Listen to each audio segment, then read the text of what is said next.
Oke, saya akan share screen.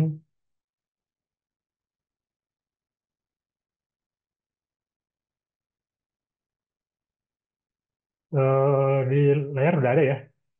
Presentasi saya udah ada ya di layar.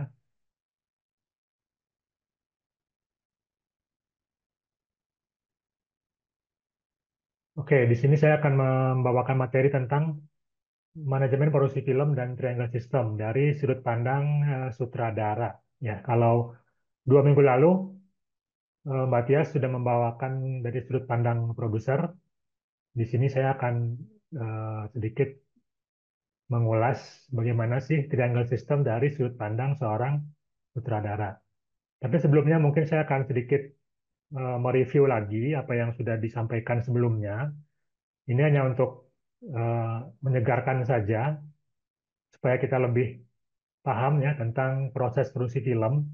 Jadi ada 5 tahap yang harus dilalui oleh eh, pembuat film sampai akhirnya sebuah film dapat dinikmati oleh penonton. Yang pertama adalah tahap development, yaitu tahap pengembangan skenario. Kemudian yang kedua praproduksi, produksi, pasca produksi, dan distribusi. Nah, seperti yang kemarin juga sudah sempat dibahas tentang development, tahap ini dilakukan adalah di mana kita sedang fokus mengembangkan ide. Nah, dari sini kemudian mulailah berkembang, kita akan menentukan jenis cerita, genre, format, hingga kemudian kita mulai melakukan penulisan skenario. Nah, untuk ide cerita film itu seperti yang kemarin juga sempat dibahas, bisa berasal dari pengalaman pribadi, dari novel, komik, atau malah kisah nyata. Ya. Kemudian eh, di tahap development inilah proses triangle system itu terjadi ya. Jadi ketika kita membahas triangle system, sebenarnya kita sedang membahas eh, tahap development karena ini adalah tahap yang paling menentukan dari sebuah ide, apakah ide atau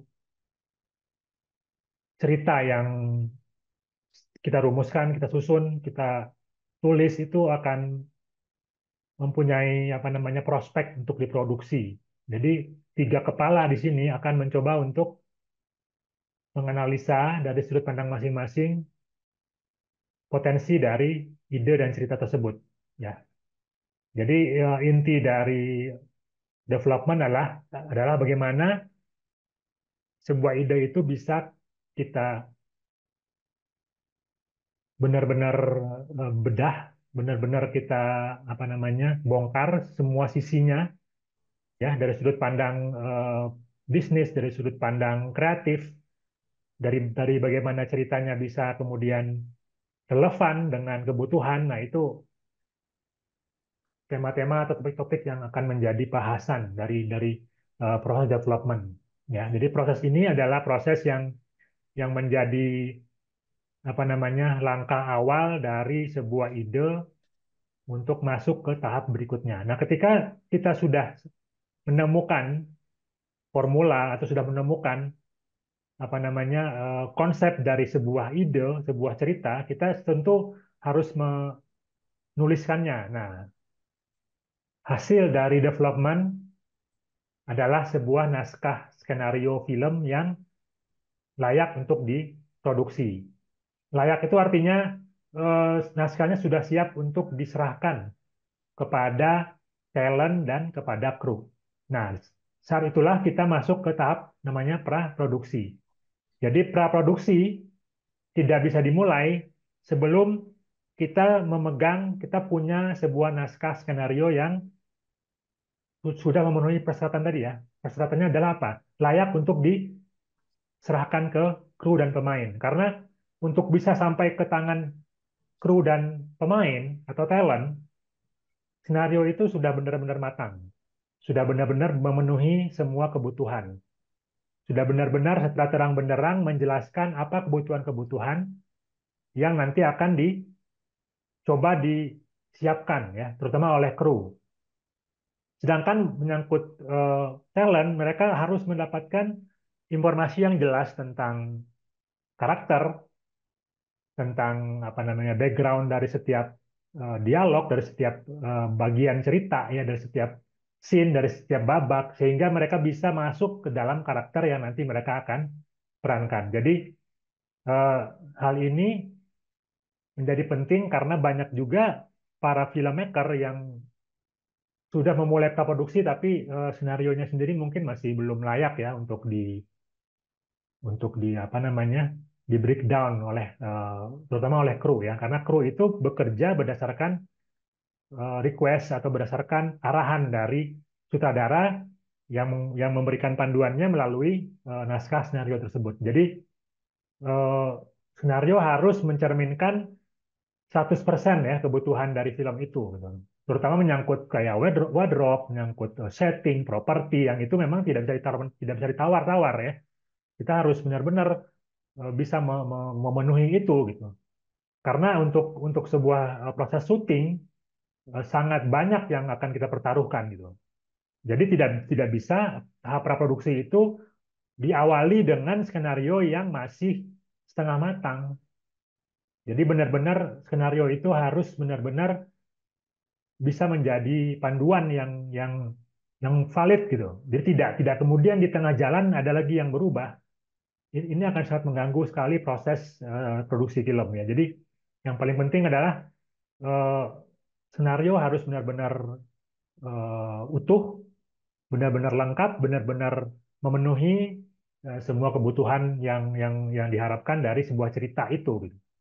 Sehingga ketika ketika para kru dan pemain mencoba untuk memahaminya dan mencoba untuk menerjemahkannya, nah itu benar-benar bisa dikerjakan dengan baik. Seorang aktor ketika membaca skenario, dia harus bisa memenuhi apa namanya ekspektasi ya dari eh, sebuah karakter itu gitu. Bagaimana harapan saudara dari setiap karakter itu harus tergambar dari apa yang dia baca. Walaupun dia punya apa namanya interpretasi, dia punya kemampuan untuk eh, berimajinasi, tapi intinya adalah skenario itu tidak bisa menimbulkan banyak pertanyaan gitu. Jadi dia harus bisa memenuhi pertanyaan-pertanyaan dasar dari setiap kebutuhan. Jadi jadi jangan sampai skenario tapi masih membuat perdebatan gitu. Mas Iqbal, Skenario bisa maaf nih, bisa ya gimana Pak? jadi kesimpulannya berarti dari konsep develop yang disebut konsep development itu berarti dari ide cerita sampai skenario layak tadi ya, seperti yang Mas Iqbal bilang. Itu yang disebut konsep development sebelum masuk para produksi kan. Ya, jadi yang namanya development itu menghasilkan sebuah naskah skenario. Nah, Jadi yang layak development. untuk di Hmm? seperti yang Mas Iqbal bilang tadi, yang layak kan berarti sudah proper gitu. Tanpa harus ada pertanyaan-pertanyaan yang tadi seperti Mas Iqbal bilang kan. Iya, makanya tadi skenario itu harus ditinjau oleh tiga kepala tadi. Jadi Oke. skenario itu tidak bisa hanya istilahnya ya udah gitu. Penulisnya udah selesai nulis, otomatis terima aja gitu. Enggak. Hasil Hmm, dari tulisan penulis itu akan dikritisi lagi, akan didiskusikan lagi oleh produser dan ketiga. sutradara. Karena kan kita Oke, bicara film bukan ya. hanya bicara storytelling ya, tapi kita juga bicara aspek produksi, aspek kreativitas. Nah, itu di dua kepala yang tadi tuh. Nah, Oh, kalau oke di oke. saya sebagai sutradara, saya akan mengkritisi sisi yang itu gitu. Apakah cerita ini yang sudah ditulis dengan sangat matang ya oleh penulis ini mungkin untuk diwujudkan. Nah, itu akan panjang diskusinya gitu. Nah, Oh. diskusi itu harus diselesaikan di development. Hmm. Jangan sampai diskusi belum selesai, naskah sudah dibawa ke praproduksi. Nah, ini yang jadi problem. Oh, Kayak oke. gitu biasanya. Biasanya tergantung, biasanya terkait dengan setting gitu ya. Misalnya Oke. kita membutuhkan, misalnya waktu itu di film Ikro, ya yang saya sudah share. Film Ikro itu kan setting utamanya adalah di observatorium. Iya. Nah, ketika si penulis skenario itu menulis, dia sudah membayangkan. Mungkin dia udah datang ke sana, udah survei gitu ya. Sudah melihat-lihat bagaimana kondisi observatorium itu, bagaimana teleskop di sana. Dia menuliskan si karakter ini akan begini, begini, begini gitu di dalam observatorium itu gitu misalnya. Tapi produser belum dapat lampu hijau nih tentang perizinan. Hmm. Apakah kita mungkin syuting di sana gitu. Misalnya Hmm. itu ya. Ya. Nah, tapi di skrip sudah ada ditulis bahwa nanti si anak akan masuk ke ruang teleskop yang besar, di situ dia akan bla bla bla bla gitu ya. Ternyata faktanya kita nggak bisa mengakses ke situ. Tidak ada izin untuk bisa masuk ke situ gitu. Karena itu area terlarang misalnya. Itu area terbatas. Area yang memang hanya bisa untuk penelitian. Tidak bisa naruh kamera di situ, tidak bisa bawa lampu ke situ gitu. Nah, artinya apa? Kalau itu tidak bisa diwujudkan, ya berarti kita harus cari solusi yang lain. Apa misalnya? Kita harus bikin tuh. Mungkin nggak kita punya nggak kita budget untuk bikin observatorium gitu misalnya. Atau bagaimana? Mungkin nanya ke saya sebagai orang kreatif. Apa nih solusinya dari sisi kreatif? Apakah mungkin dengan CGI? Apakah mungkin dengan green screen? Apakah? Nah, itu kan nanti akan dibicarakan tuh. Ya, itu di development. Sampai akhirnya scene itu, naskah bagian itu akan kita loloskan masuk ke bagian cerita. Karena kalau belum ada kepastian, belum ada apa namanya solusi untuk tadi ya, ya berarti naskah ini buat apa ditulis gitu. Mending kita hilangkan, cari cari cara lain untuk menceritakannya. Mungkin tidak harus dengan adegan itu gitu. Jadi banyak yang nggak tahu ya. Saya beberapa kali melihat ada yang kemudian tidak optimal gitu. Ketika dia menulisnya bagus sekali di skenario, ketika dieksekusi sangat jauh gitu. Kenapa? Karena memang tidak punya sumber daya untuk bisa mewujudkan itu gitu. Ya, kalau kemarin mungkin ada penulis skenario yang sangat apa namanya bagus ya cara penggambaran situasi. Misalnya ada satu satu babak, ada satu cerita, satu film diawali dengan tabrakan beruntun di tol misalnya. Digambarkan dengan sangat eh, luar biasa visualnya gitu ya, detail-detailnya sangat bagus. Tapi ketika itu dibicarakan di tahap development, produser pasti akan berhitung sejauh mana ini yang bisa diwujudkan. Memang dari sisi cerita ini akan sangat sangat menarik. Penonton pasti akan sangat sangat tergugah ya ketika sebuah film diawali dengan adegan seperti itu gitu. Tapi apakah itu mungkin diwujudkan?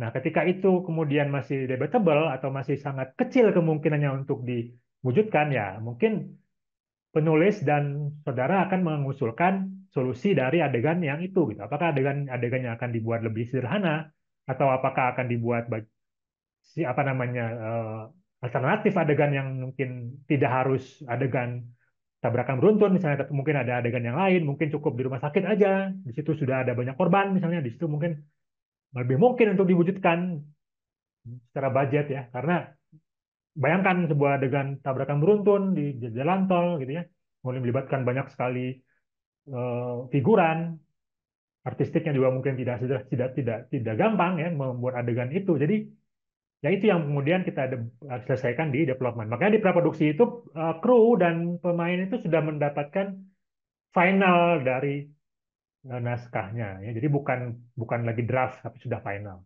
Nah, makanya di praproduksi itu dengan panduan itulah mereka bekerja, dengan panduan itulah seorang aktor bisa masuk ke karakter, membuat ya apa namanya menuliskan background karakternya, mencoba untuk masuk ke karakternya ya, mencoba mewujudkan apa yang menjadi visi dari sutradara. Nah, di praproduksi ini sutradara sangat sangat sangat bekerja keras ya, karena ini isinya adalah meeting meeting dan meeting ya.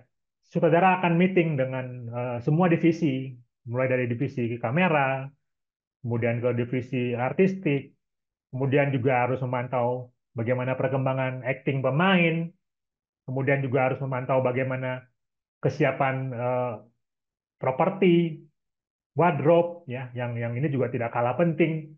Karena kalau kalau lokasi sudah oke tapi kita belum ada properti dan wardrobe ya belum bisa syuting juga gitu. Jadi banyak banget yang harus di ACC lah oleh seorang sutradara. Jadi disinilah seorang sutradara harus benar-benar apa namanya di backup ya oleh kru yang profesional. Karena kalau kalau pengalaman saya bekerja dengan kru yang amatir ya, kita banyak habisnya di praproduksi gitu. Kita akan panjang sekali perdebatannya. Kita akan banyak sekali waktu untuk meeting. Tapi kalau dengan kru-kru profesional biasanya kita sudah mereka mereka sudah cukup paham dengan kebutuhan dan mereka bisa mencari solusi gitu ya.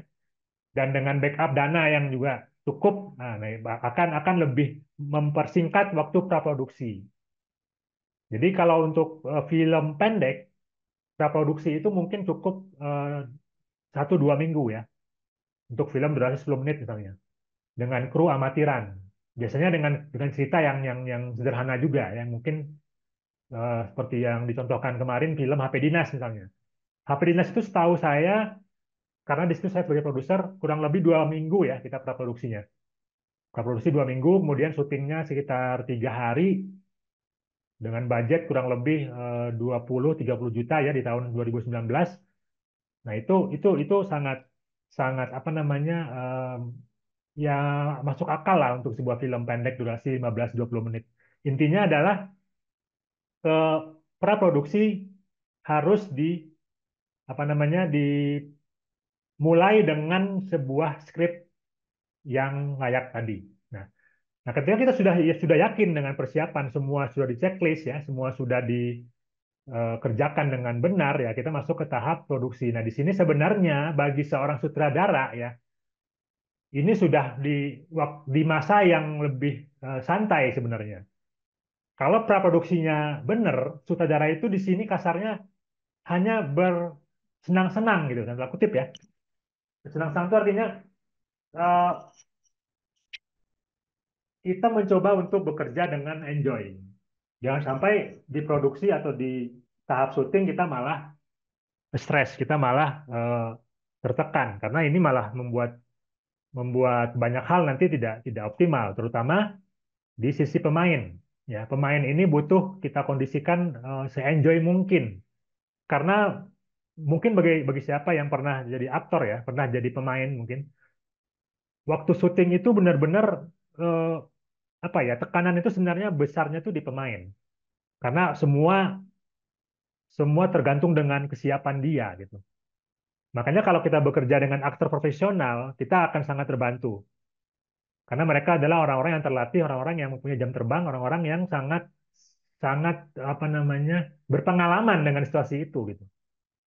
Saya pernah mengajak misalnya aktor baru, walaupun sudah latihan di praproduksi cukup bagus, ketika di syuting di tahap produksi berhadapan dengan aktor senior, dia langsung grogi dan itu buyar tuh semuanya hasil latihannya. Kelihatannya dia terbata-bata ketika ngomong. Nah, itu fatal sekali. Tapi ya itu resiko ketika saya mencoba mengkombinasikan antara aktor yang udah matang, profesional, dengan pemain baru nih. Biasanya kalau kita biasanya kalau kita pakai aktor yang misalnya masih muda atau masih anak-anak misalnya. Jadi kalau anak-anak malah enggak. Anak-anak malah lebih cair nih. Mereka biasanya lebih enjoy. Tapi yang masih muda nih biasanya aktor-aktor baru, aktor-aktor daerah misalnya, kita coba eh, tandemkan dengan aktor senior. Nah, kelihatan tuh groginya. Di film Ikro mungkin ada yang beberapa yang seperti itu ya, yang di film Ikro Petualangan Mele Bintang tuh saya pakai beberapa aktor yang dari Bandung, kemudian saya coba satu frame kan dengan aktor senior seperti Sok Simbara gitu ya, wah itu kelihatan banget dia grogi. Dan itu nggak bisa di apa ya, udah kerekam itu, nggak bisa lagi kita apa-apain gitu. Ketika saya udah lihat hasilnya di meja editing, saya udah nggak bisa apa-apa gitu. Tapi ketika syuting saya nggak bisa melihat itu gitu, karena waktu syuting itu saya juga terbatas kemampuan saya untuk memantau semua yang ada di layar ya. Saya mungkin hanya fokus ke aktor utama gitu, tapi aktor pendampingnya saya nggak terlalu, aktor pendukungnya saya nggak terlalu lihat gitu, gimana gerakan, gimana cara dia ngomong. Nah, jadi itu miss. Tapi ketika sudah diedit dan sudah di meja editor, saya baru sadar, wah, duh ini kok aktor ini gini-gini banget ya, dialognya kok gini gitu, gesturnya kok nggak enak gitu. Tapi ya udah gitu, nggak bisa diapa-apain lagi kan. Nah, makanya itulah yang penting, kita membuat suasana syuting yang nyaman sehingga aktor kita bisa benar-benar enjoy ya di hadapan apa namanya, suasana syuting tadi ya, yang penuh dengan tekanan sebenarnya. Jadi kalau aktor itu paling paling nggak kuat itu berhadapan dengan lampu ya. Lampu-lampu di proses syuting itu kan luar biasa ya. Ada yang apa, benar-benar membuat kita jadi nggak nyaman lah, itu udah pasti. Nah, paling itu sih yang penting mungkin kalau untuk eh, produksi ya. Yang penting adalah bagaimana kita bisa membuat proses ini menjadi proses yang menyenangkan bagi siapapun yang terlibat dalam proses produksi ya. Terutama buat talent, buat kru kita, terutama buat talent atau pemain kita. Nah, kalau kru, kalau kru profesional harusnya sih tidak ada masalah. Walaupun ada beberapa yang kemudian miss ya. Misalnya dalam pengambilan gambar terutama menyangkut kamera nih. Kamera ini kan peralatan yang paling paling mahal ya, harganya paling mahal dan paling paling penting gitu ya. Satu waktu saya pernah syuting di Ikro My Universe itu kita naruh kamera di roller coaster. Bayang ya, roller coaster kita taruh kamera di situ, kamera besar ini ya, taruh di depannya pemain tuh. Nah, waktu roller coaster sudah sebelum sebelum roller coasternya jalan tuh kamera udah di set dengan matang lah, dengan perhitungan gitu ya bahwa ini tidak akan mungkin eh, goyang gitu. Tapi faktanya ketika roller coasternya jalan, kameranya nyaris menghantam pemain tuh, bayangkan. Itu sudah diperhitungkan banget oleh krunya ya. Tapi faktanya di lapangan terjadi juga eksiden seperti itu. Tapi syukurnya tidak sampai fatal ya. Tapi itu cukup membuat kita was-was ya. Bayangkan kamera mungkin masih bisa kita beli gitu ya. Kita ganti. Tapi kalau kameranya menghajar kepala talent kita ya itu kan nggak bisa main-main ya. Itu bisa fatal dan itu penting banget. Kru kita harus profesional dan kita tidak boleh bermain-main dengan keselamatan ya. Keselamatan dari kru maupun talent kita. Nah, setelah produksi selesai ya kita masuk ke pasca. Nah, di sini sebenarnya sudah lebih sedikit ya orang yang terlibat karena di sini hanya ada sutradara, produser, kemudian ada editor, kemudian ada teman-teman di apa studio ya, terutama studio musik mungkin, kemudian studio animasi. Nah, kita kerja semuanya di belakang meja di sini. Tapi ya tadi kalau sudah syuting ya kita nggak mungkin balik lagi gitu ya ke syuting lagi. Kalau kita udah di sini ya kita harus kerjakan aja nih hasil yang apa yang sudah dihasilkan tadi yang kita rekam tadi ya. Apa yang sudah didapatkan di proses syuting ya sudah kita harus optimalkan nih di editing. Jarang banget orang yang sudah editing balik lagi ke syuting gitu. Ada juga yang kayak gitu. Mungkin setelah dilihat hasilnya kok banyak yang kurang baik nih harus diulang atau ada yang kurang nih harus ditambah. Tapi itu sangat jarang terjadi lah. Maka tadi kalau skenarionya udah matang, syutingnya bener, di editing ini kita benar-benar finishing aja. Tapi ya jangan salah juga, ketika kita salah memilih studio, salah memilih orang, ya bisa jadi editingnya juga nggak optimal, finishingnya nggak optimal gitu. Jadi tetap setiap tahapan produksi film itu dikawal oleh seorang sutradara. Jadi sutradara itu nggak berhenti di saat syuting ya. Di pasca produksi ini juga dia sangat berperan. Dia harus standby, dia harus selalu memantau setiap detail-detail yang akan muncul di film ya. Jadi hal-hal ini yang mungkin orang nggak paham ya. Orang mungkin melihatnya oh syuting beres, filmnya selesai. Enggak. Syuting beres itu sebenarnya awal dari bagaimana kita bisa mengemas film itu menjadi sebuah tontonan yang benar-benar layak untuk ditonton, dikonsumsi gitu. Karena ketika syuting itu hanya hanya bahan baku yang kita terima. Dan di tahap pasca produksi inilah apa namanya kita masih bisa mengupgrade istilahnya ya, mengupgrade apa yang kira-kira eh, mengalami misalnya penurunan di tahap produksi. Misalnya ada beberapa adegan yang mungkin tidak sesuai dengan harapan, kita masih bisa eh, misalnya kita kasih efek tertentu, kita tambahkan animasi misalnya, atau kita kita perkuat dengan musik yang mungkin bisa membangun suasana lebih lebih kuat ya di adegan itu gitu. Jadi banyak sebenarnya yang bisa dilakukan di tahapan pasca produksi ini. Tergantung seberapa kita punya budget untuk mewujudkannya dan bagaimana seorang sutradara dan produser mengawal ini gitu. Jadi film itu eh, butuh orang-orang yang memang selalu bisa menjaga tadi ya, menjaga naskah, menjaga kemudian itu menjadi terwujud dalam visual. Nah, ini memang butuh orang-orang yang apa namanya paham ya dengan kebutuhan tadi, paham dengan apa yang namanya film. Jadi produser, sutradara adalah dua orang yang harus paling mengerti, yang harus paling paham dengan pertama dengan film sendiri sebagai media dan paham dengan cerita ini tuh mau dibawa kemana, cerita ini tuh mau ngomongin apa.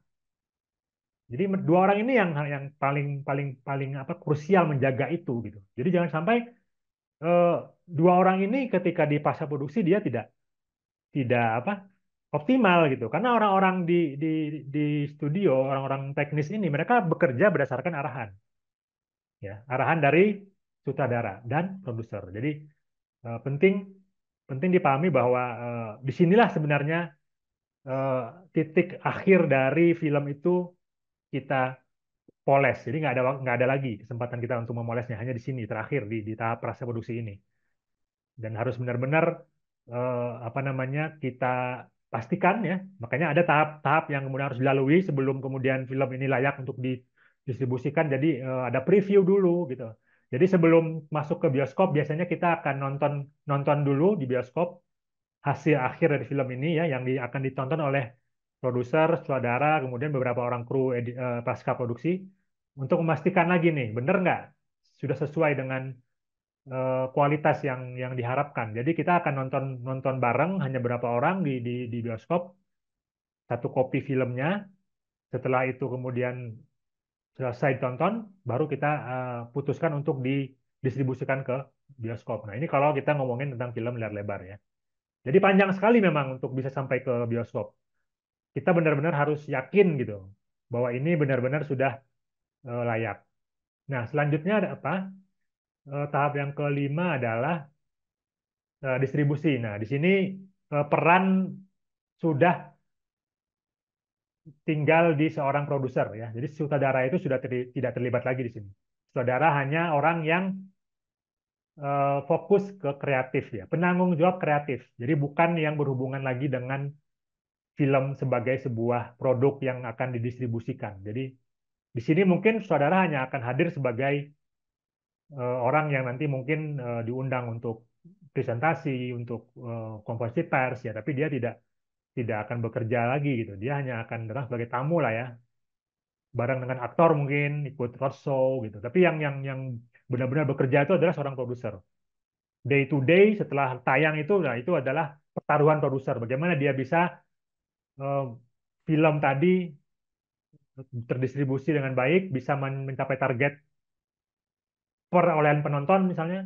Bagaimana caranya, strateginya, bagaimana produser bekerja dengan timnya ya, tim marketing, tim publicist, dan lain-lain ya. Nah, ini bukan ranah seorang saudara lagi di sini. Eh, itu mungkin, nah ini sedikit tentang triangle system. Kemarin juga udah sempat dibahas oleh Mbak Tias ya. Tapi saya hanya fokus ke sutradara ya di sini. Nah,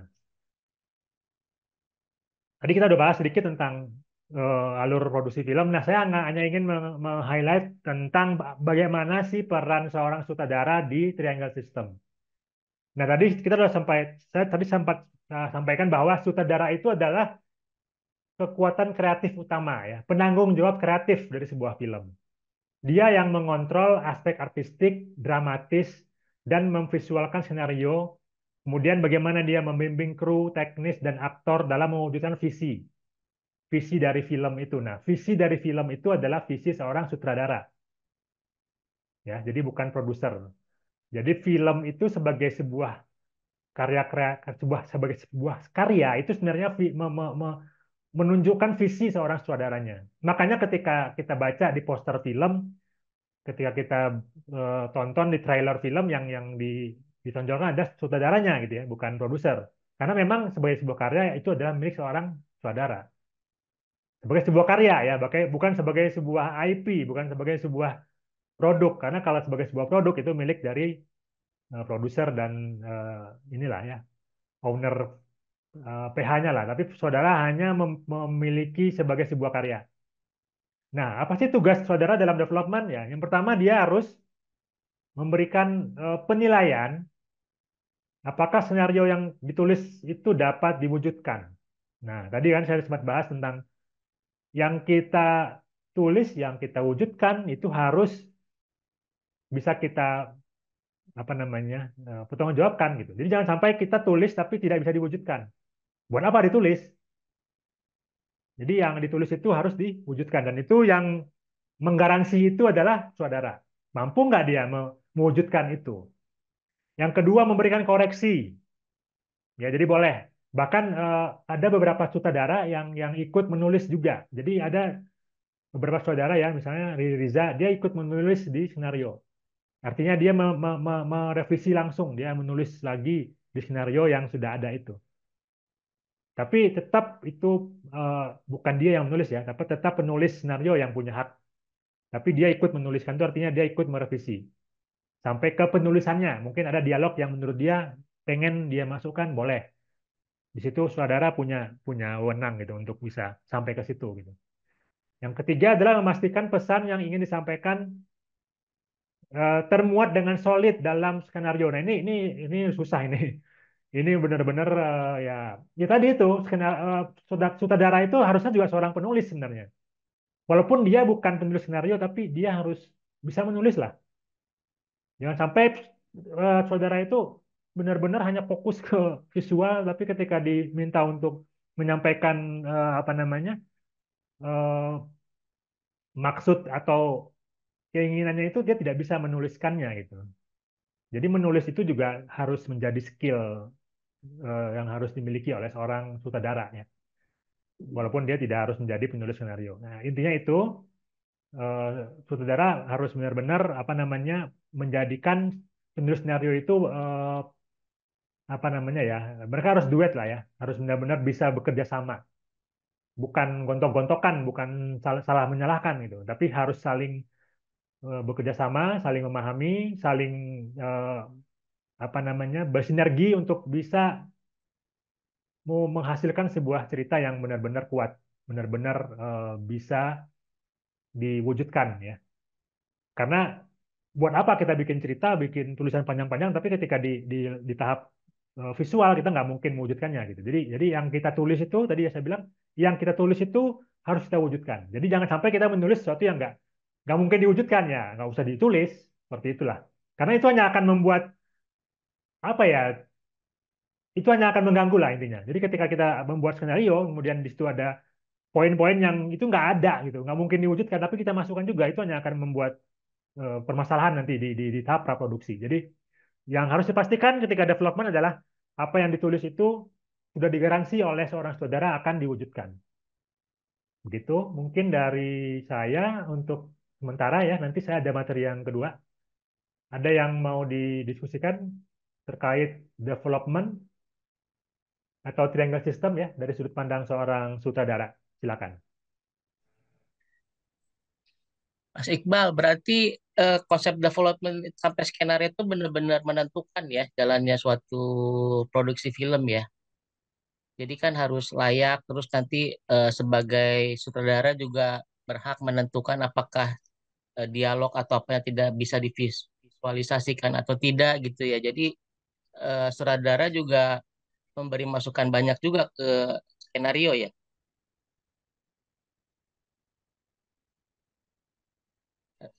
Ya Mas Iqbal. Recording stop. Iya, jadi makanya kita kadang-kadang apa ya, kadang-kadang kita lupa bahwa film itu sebenarnya kuncinya di development, bukan di praproduksi. Iya, Jadi jadi memang ada orang yang mungkin cenderung melihatnya tuh praproduksi gitu. Praproduksi itu sebenarnya terjemahan dari development. Jadi kalau kalau developmentnya nggak matang gitu, praproduksi nanti juga akan nggak optimal. Nggak optimal itu apa? Ya sering terjadi perdebatan di situ. hmm, Nah, kita kan bekerja dalam produksi film itu kan sangat sangat sangat terkait dengan waktu ya. Timeline itu sangat ketat sebenarnya. Jadi jangan sampai praproduksinya itu molor gitu. oh iya betul Nah, betul. itu yang kemudian membuat film tuh nggak optimal karena kalau kita bicara misalnya film bioskop itu yang dipahami oleh saya ketika membuat film, misalnya film yang terbaru nih apa nih yang muncul sekarang nih, Rangga dan Cinta ya, yang kalau teman-teman lihat di bioskop, itu syutingnya itu bulan Januari ya, Januari syuting, Oktober itu film tayang di bioskop. Jadi ada timeline yang cukup ketat sebenarnya. Karena ide itu sangat sangat sangat cepat ini loh. Maksudnya kalau kita punya cerita mungkin hari ini masih relevan nih gitu. Tapi kalau kita ingin tayangnya tahun depan, ya nggak mungkin kan kita ya, hari ini kita punya ide hari ini diproduksi hari ini tayang kan nggak mungkin. Jadi film itu punya punya masa waktu yang relevannya mungkin setahun lah gitu ya. Kalau terlalu lama, nah susah. Makanya kalau developmentnya nggak matang, kemudian praproduksinya molor atau praproduksinya kemudian tidak optimal, ya tadi akan merembet ke yang tadi ya. Produksinya mungkin akan terganggu juga gitu. Di paskanya mungkin juga kita akan kebingungan, akan kesulitan karena banyak hal yang kemudian harus kita tambal ya, tanda kutip ya. Makanya di development itu saya sudah waktu pengalaman di Chrome My Universe jadi yang kedua itu kita sudah sampai ke level itu gitu. Kita hanya akan menulis yang akan kita produksi. Karena di Ikro yang pertama ya, Petualangan Badai Bintang itu kita syutingnya hasilnya itu kurang lebih 3 jam filmnya. Durasi syuting yang kita hasilkan itu 3 jam. Jadi kita membuat sebuah film dari sebuah skrip durasinya itu 3 jam, bayangkan. Yang seharusnya itu hanya 100 menit. Hmm. Jadi ada berapa jam itu ya? Mungkin 1 jam lebih ya. Yang kita Satu akhirnya setengah jam korbankan. yang dipotong berarti ya. Nah, Satu setengah itu jam yang saya bilang. dipotong ya. Nah, itu yang saya bilang Hmm. tadi. Itu kan berarti developmentnya nggak matang. Karena akhirnya kita Oh, membuang bahan yang luar biasa memang ban. mahal itu kan. Iya, betul betul. Buang energi, membuang sumber daya yang itu nggak ada itu. Nggak muncul sama sekali di bioskop. Oh, Bayangkan. jadi benar-benar harus diperhitungkan semuanya ya, harus matang-matang Ya, banget ya. makanya di Makanya Ikro ada yang itu ya, ada hmm, skrip satu, apa revisi satu, revisi dua, mungkin seperti gitu kali ya. ya, Kalau dalam skenario tuh draft satu, draft dua gitu mungkin ya. ya, makanya kita jangan tergesa-gesa ya dalam development itu. Mungkin development itu untuk sebuah apa namanya produksi memang membutuhkan tim yang sudah solid. Jangan sampai kita masukkan orang yang baru di situ gitu. Kalau orang baru biasanya baru tune in-nya agak lama tuh. Makanya tim 3 orang ini nih yang namanya sutradara, produser, nulisnya harusnya kalau bisa udah bekerja cukup lama lah. Jadi jangan sampai mereka nanti Chemistry-nya udah development ada ya. chemistry udah ada di situ poinnya. Jadi kalau kalau orang baru biasanya akan menyesuaikan lagi atau bongkar pasang lagi gitu. Ada yang ganti penulis lagi, ganti sutradara lagi gitu. Produsernya nggak cocok nih gitu misalnya. Jadi akhirnya developmentnya malah kelamaan, idenya terlanjur basi. Nah kayak gitu-gitu jangan sampai lah.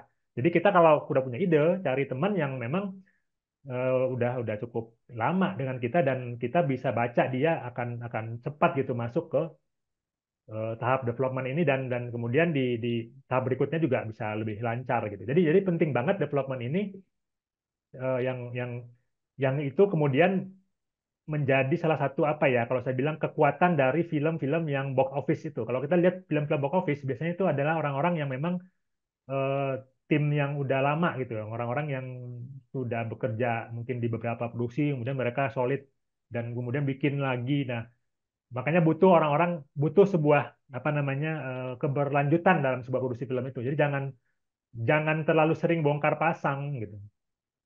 Karena membuat tim triangle yang solid itu sangat sangat butuh eh, waktu dan mahal ya. Jadi untuk Ikro yang pertama itu kita sudah bikin tim dan kemudian di Ikro yang kedua kita coba lagi gitu dan itu akan lebih kebaca nanti tuh kebutuhan-kebutuhannya. Jadi saya rasakan seperti itu. Karena kalau bongkar lagi nih timnya kita akan mulai dari nol lagi, kita akan ya tadi akan lama lagi gitu. Begitu, Pak, kalau untuk development ya. Ya, Untuk lanjut. film pendek pun sama, untuk film pendek pun sama. Saya juga lebih nyaman bekerja dengan teman-teman yang udah punya chemistry ya, karena itu sangat membantu ketika kita biasanya kita berdebat itu di levelan pesan ya, pesan dan konten. Itu sih yang panjang di situ. Kalau visual biasanya kan itu hanya ranah sutradara ya. Paling sutradara hanya akan sedikit konflik dengan produser gitu. Nah, paling di situ sih titik-titik kritisnya kalau kalau di development ya. Tapi intinya apa? Intinya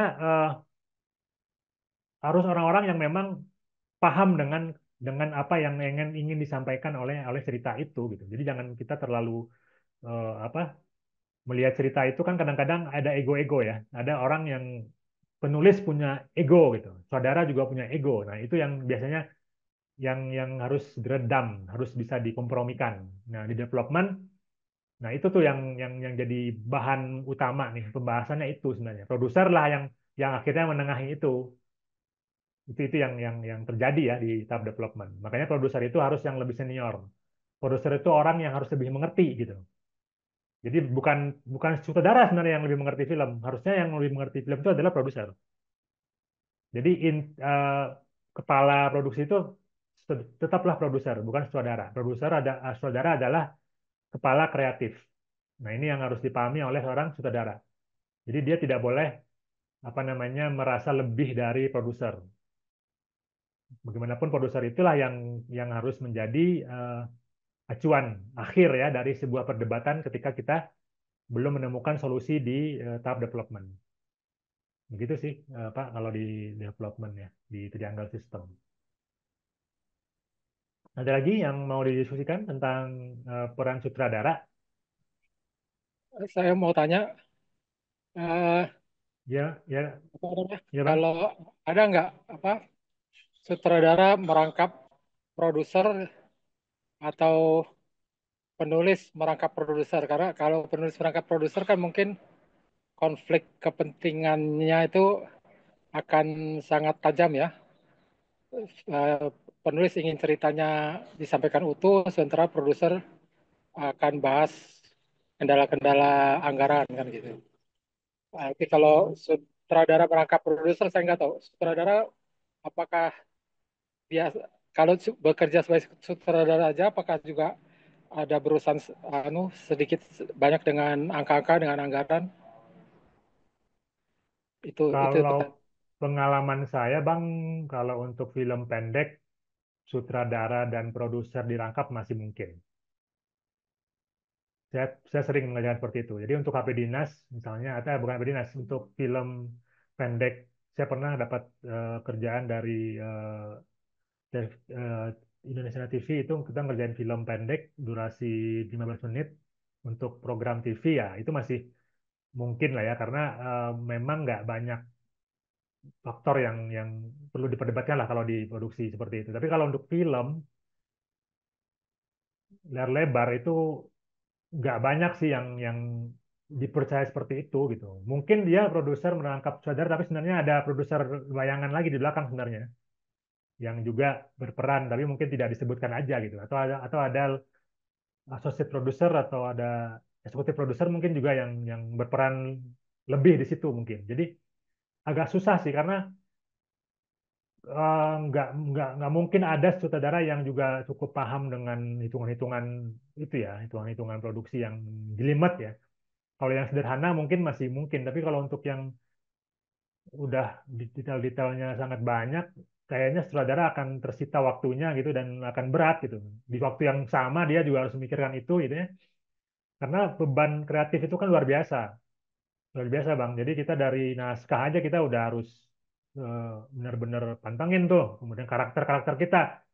Sutradara itu kan kerjanya benar-benar apa ya? Dia harus dimintain inilah ACC dari semua level gitu. Dari hanya untuk menentukan warna baju aja kita mintanya ke sutradara, minta persetujuan dari sutradara. Jadi kayaknya waktunya nggak cukup gitu kalau dia juga harus masuk ke bagian produksi ya, harus juga menyiapkan jadwal, dia juga harus memantau apa pendanaan dan lain-lain kayaknya agak susah gitu untuk sebuah timeline yang ketat ya. Jadi sutradara itu kan tempat semua orang bertanya gitu. Semua kru itu nanya ke dia.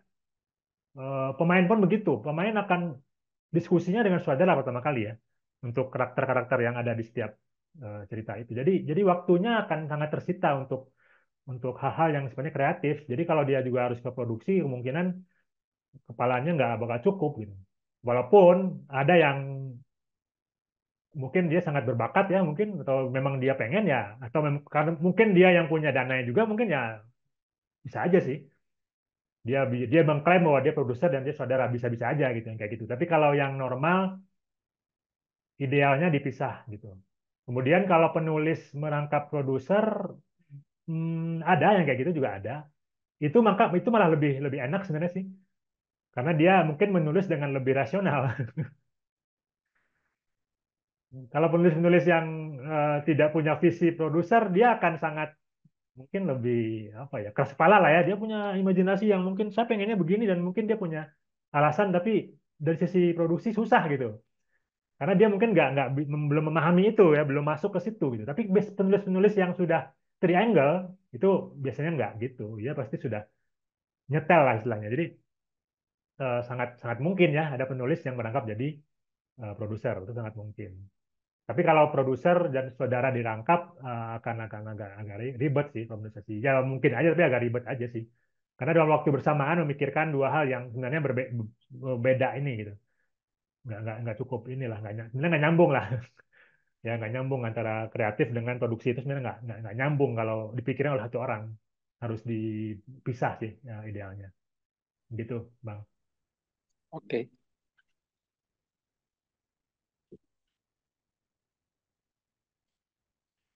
Ada lagi yang ya boleh sharing mungkin tentang bagaimana sih sutradara. Karena sutradara ini kan sebenarnya posisi yang sangat banyak diinginkan gitu ya oleh orang yang berkarir di film.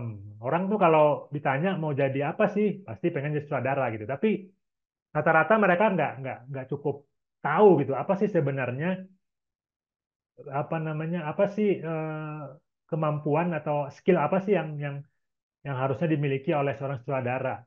Kalau pengalaman saya memulai dari menulis malah. Jadi ketika saya memulai untuk belajar film, yang pertama kali saya pelajari adalah menulis skenario dulu. Menulis skenario menurut saya malah. Saya nggak pakai referensi waktu itu. Saya nulis saja menurut saya tuh kayak gini skenarionya gitu. Setelah itu baru saya coba cari referensi. Oh kayak gini. Oh ternyata formatnya seperti itu. Oh ada softwarenya. Oh ada aturannya. Oh ada macam-macam. Tapi awalnya saya nulis dulu, nulis aja dulu.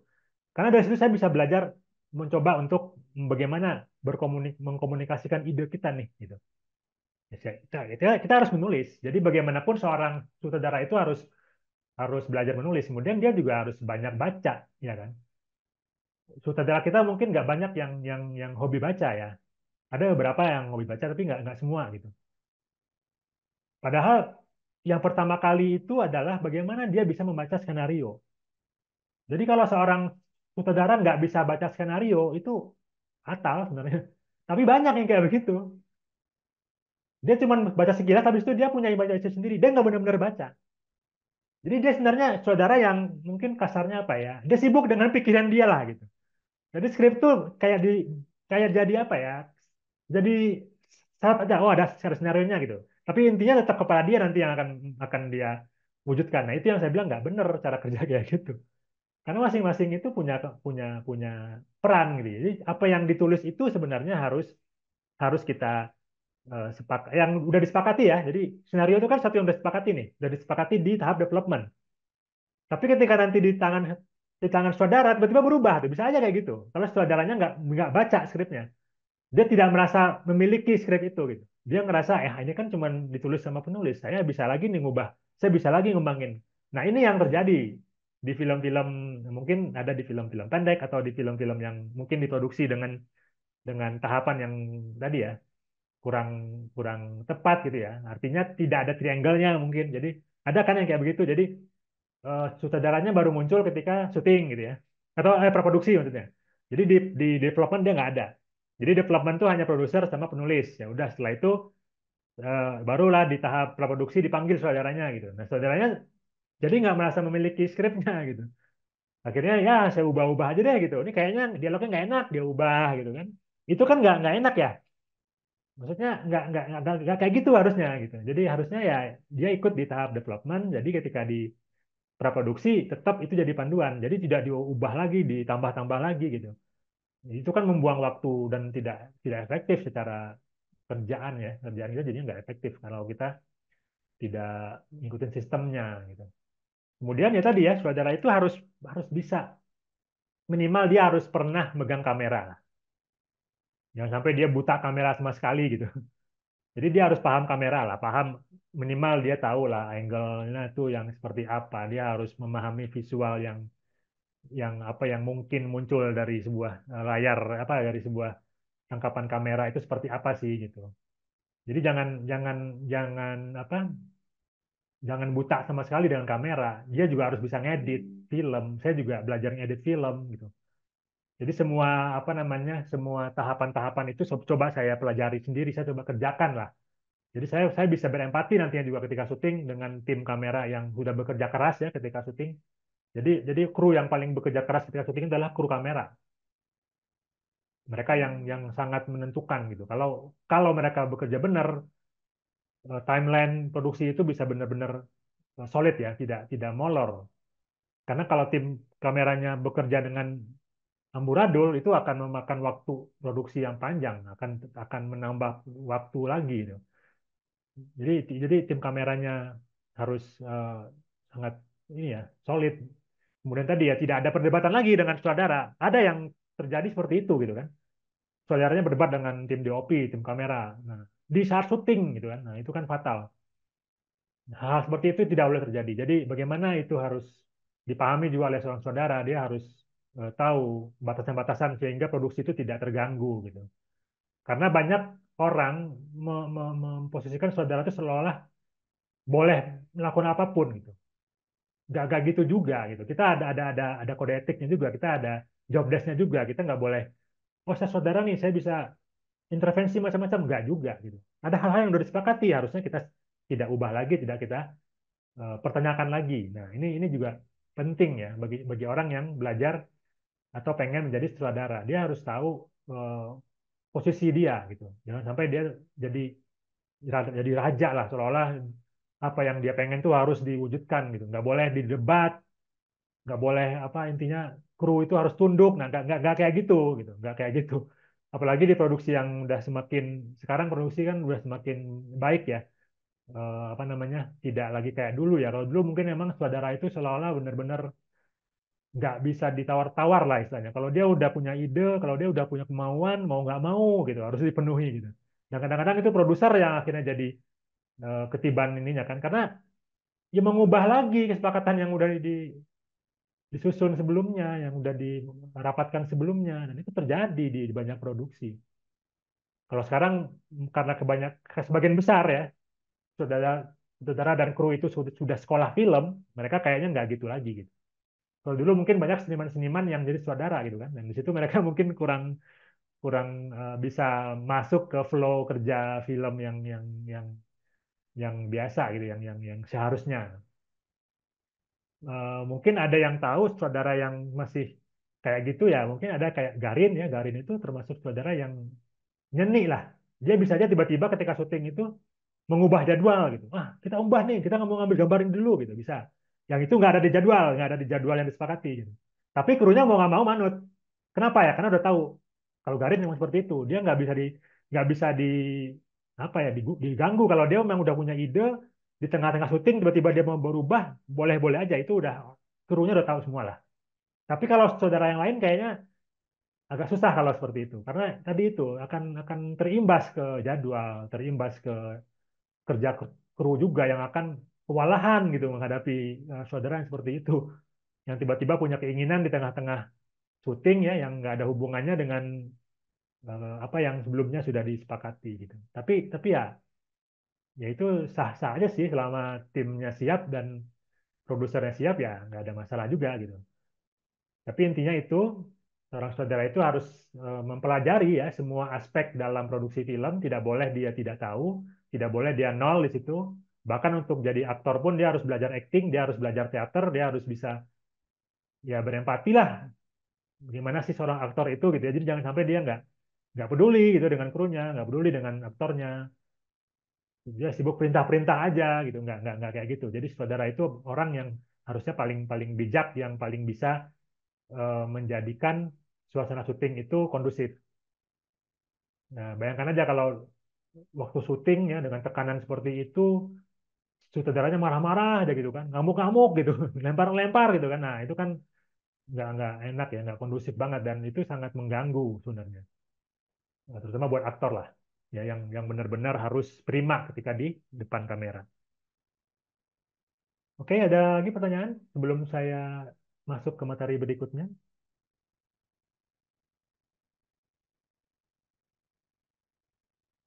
Kalau nggak ada, saya masuk ke materi berikut ya.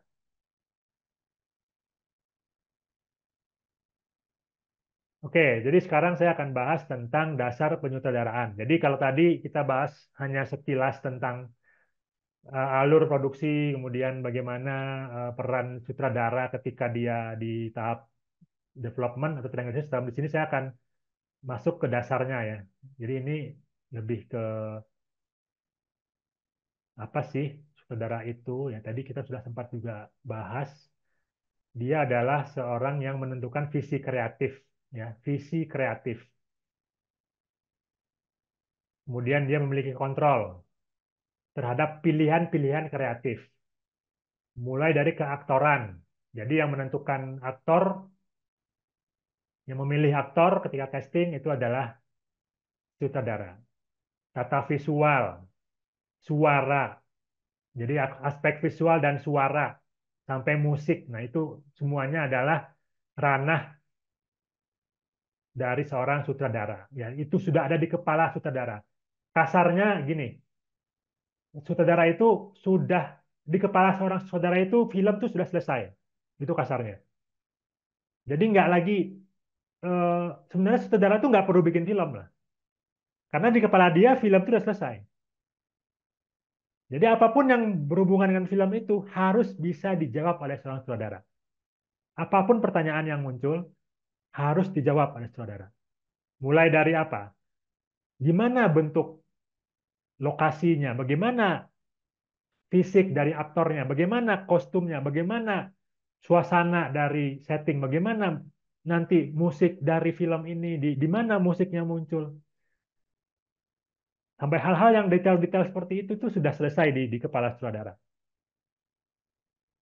Jadi kalau sutradaranya tidak menguasai cerita, tidak menguasai ide itu ya, ya mungkin dia bukan orang yang tepat untuk mewujudkannya gitu. Kalau dia masih meraba-raba, ya berarti dia bukan orang yang tepat. Karena nggak semua genre film itu bisa dikuasai oleh seorang sutradara. Jadi sutradara itu memang terbatas, tetapnya terbatas. Tidak semua sutradara bisa mewujudkan apa yang tadi ya, menjadi visi kreatif dari sebuah film. Eh, untuk film tertentu mungkin ada sutradara yang memang lebih cocok, gitu ya. Memang itu memang apa namanya keunggulan dia. Memang dia terlatih di situ, dia punya kemampuan di situ, dia punya referensi yang kuat di situ. Makanya untuk film-film di Hollywood atau film-film di industri, sutradara itu dibagi-bagi lagi, eh, tergantung genrenya gitu ya. Jadi nggak semua sutradara bisa di semua genre. Kalau di Indonesia mungkin nggak seperti itu, nggak se apa namanya nggak seketat itu gitu, karena masih masih banyak sutradara yang mengerjakan semua genre. Kemudian ya tadi pekerjaan pertamanya apa? Ya membaca naskah. Makanya kalau dia nggak bisa baca, ya dia sibuk dengan pikirannya aja gitu ya. Seperti itu. Akhirnya skenario itu jadi kayak ya kurang berguna lah karena dia akan punya ini sendiri lagi gitu. Nah, ini yang membuat mungkin tadi tahapannya jadi nggak tahapan-tahapan itu nggak efektif ya karena saudaranya nggak berperan dengan benar.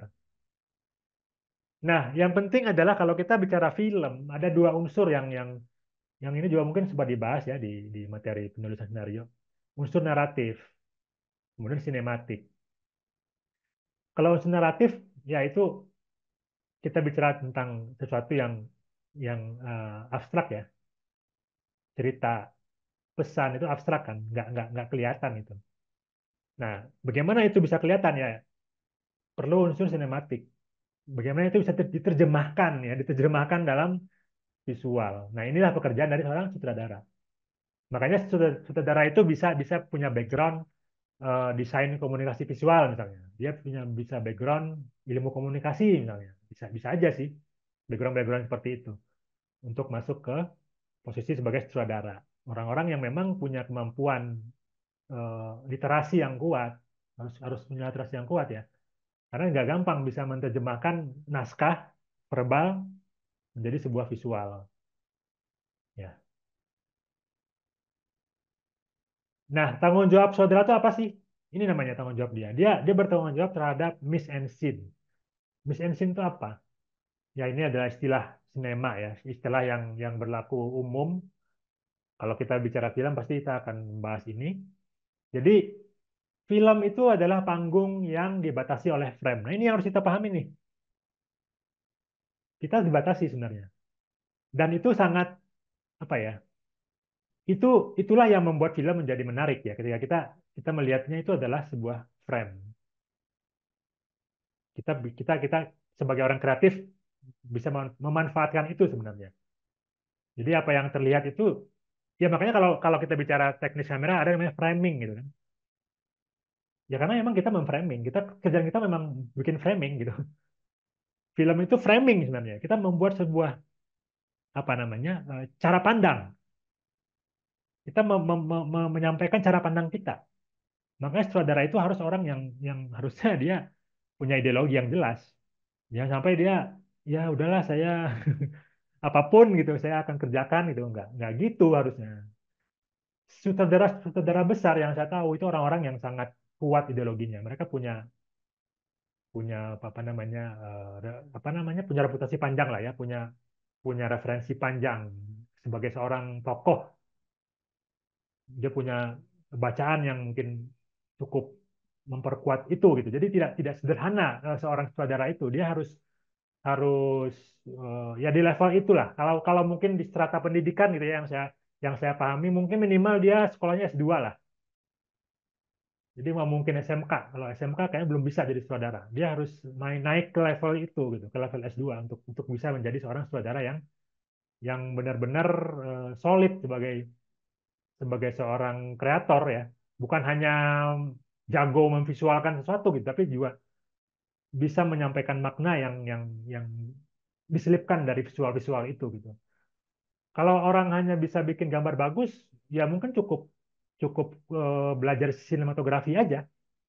Itu pasti dia akan belajar tentang gambar bagus. Tapi kalau dia harus menyisipkan pesan-pesan di situ, mungkin ya nggak cukup hanya gambar bagus, ya. Makanya Miss and Scene ini ya, di sini kita bicara tentang setting, aktor, blocking, kostum, dan lighting. Ini untuk apa? Ya tadi untuk menyampaikan pesan tadi, untuk menyampaikan eh, cerita tadi. Inilah unsur-unsur yang akan menyampaikan cerita itu. Melalui apa? Melalui aktor kita, melalui setting, melalui blocking, melalui kostum, bukan melalui dialog saja gitu ya. Kalau kita kadang-kadang kan bikin film ceramah ya, film ini itu isinya ceramah gitu. Karena merasa pesan itu harus disampaikan dengan pendekatan verbal gitu. Enggak. Film itu dari aktornya aja itu udah pesan. Aktornya aja yang kita pilih nih. Kita pilih misalnya, oh saya mau bikin film religi. Saya pilih aktornya Neno Warisman gitu. Itu sudah sebuah statement gitu. Ya kenapa ya? Saya pilih aktor yang tepat, yang memang layak untuk ngomongin itu. Misalnya.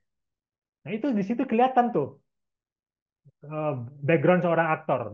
Background seorang saudara. Dia memilih aktor aja udah menunjukkan dia itu siapa. Jadi kalau ada saudara memilih aktornya asal comot gitu ya, yang penting laku nih pakai pakai dia aja nih gitu. Ya nggak gitu. Harusnya dia punya pertanggungjawaban kenapa dia pilih si A, si B, si C gitu. Karena ada cerita yang memang harusnya si ini yang mainin. Ketika di Ikro Petualangan Mulai Bintang, saya memilih awalnya yang terbayang sebagai Opa itu adalah Didi Petet.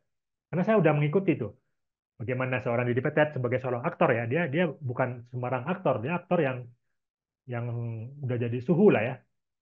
Almarhum Didi Petet itu kan udah jadi waktu itu sudah jadi rektor IKJ itu. Jadi dia udah jadi dosen, kemudian dia ngajar akting juga dan film-film dia memang luar biasa. Dia sangat aktor yang sangat bermain ya aktor watak ya, bermain di berbagai macam karakter. Dan saya bermimpi waktu itu yaudah yang jadi Opa nih di PT. Udah kita hubungi nih, udah kita ajak workshop juga. Tapi menjelang syuting beliau wafat dan setelah itu kita nyari lagi nih siapa nih sosok yang layak, yang pantas gitu ya.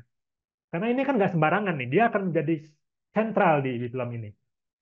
Ya udah beberapa pilihan, kemudian Ibu Budiati menyarankan Cok Simbara, ya udah kita coba ngobrol, ternyata cocok juga. Dan alhamdulillah memang nggak miscast di sosok ini gitu ya. Untuk Oma waktu itu sih udah kebayangnya udah jelas nih, loh, nggak mungkin nih kalau nggak mungkin nggak Mbak Neno nih harus Mbak Neno karena udah kebayang ini akan kuat sekali kalau dia yang main. Ya, beliau kan juga aktor yang luar biasa. Walaupun sudah vakum lama gitu, tapi saya yakin dia pasti bisa. Nah, ketika Mbak Neno ini karena dia udah nggak main lagi, udah nggak aktif lagi di industri, dia awalnya nggak tertarik untuk ikut di proyek Ikro ini. Jadi waktu itu by phone kita hubungin, tapi kita minta datang dulu deh Mbak, datang dulu deh. Kita mau ketemu aja nih gitu. Nah waktu ketemu itu kita serahkan skripnya. Setelah itu beliau pulang, saya juga pulang. Waktu itu kita ketemu di Jakarta, saya pulang ke Bandung, beliau pulang ke rumahnya. Nah di jalan saya telepon tuh sama Mas Neno. Mas, ini gimana? saya masih boleh nggak nih main? Loh, katanya nggak jadi Mbak. Saya malah malah menjadi mau melamar nih gitu. Loh kok gitu Mbak? Iya, saya tertarik dengan skripnya gitu. Nah, di situ tuh kelihatan bahwa kalau skripnya bener gitu ya, kita akan nemu tuh orang-orangnya. Jadi si Mbak Neno ini tertariknya setelah baca skripnya. Setelah dia baca skripnya, oh ternyata ini serius nih tentang filmnya. Belum pernah ada nih film kayak gini. Nah, dia malah pengen ngelamar. Jadi kebalik. Awalnya saya ngelamar dia, dan dia keberatan. Malah setelah saya pulang, dia malah melamar pengen jadi karakter Oma. Nah, ini hal-hal yang menarik ketika saya bikin film, ya sebagai saudara ya. Ini hal-hal pengalaman-pengalaman yang tadi ya saya bilang nggak gampang gitu memilih aktor karena itu bagian dari pertanggungjawaban tadi. Ya, apalagi kemudian udah bicara kostum, bicara setting tadi ya, setting misalnya kita bicara tentang Ikro. Ikro itu dihubungkan dengan astronomi ya. Kita nggak mungkin milih lokasi lain selain Observatorium Bosa. Nggak ada pilihan. Pilihannya mungkin cuma waktu itu planetarium. Planetarium itu di Cikini waktu itu ya. Ya. Tapi nggak cukup layak gitu karena cuman ya domnya kecil lah gitu. Sedangkan kalau yang di Bosa kan wow gitu kan. Yang dipakai waktu itu oleh Petualangan Sherina. Jadi pertama kali film yang memakai Observatorium Bosa itu Petualangan Sherina ya. Nah, kita pengen juga pakai gitu di situ. Nah, waktu itu ya ya itu tadi.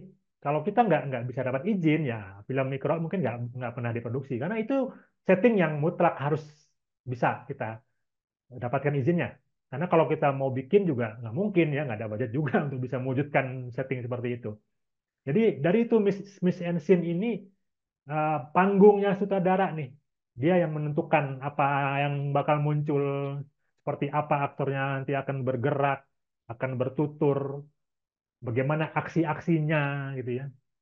Nah, inilah yang menjadi panggung seorang sutradara ya. Dia yang akan istilahnya kalau wayang itu dia yang akan menjadi dalangnya gitu.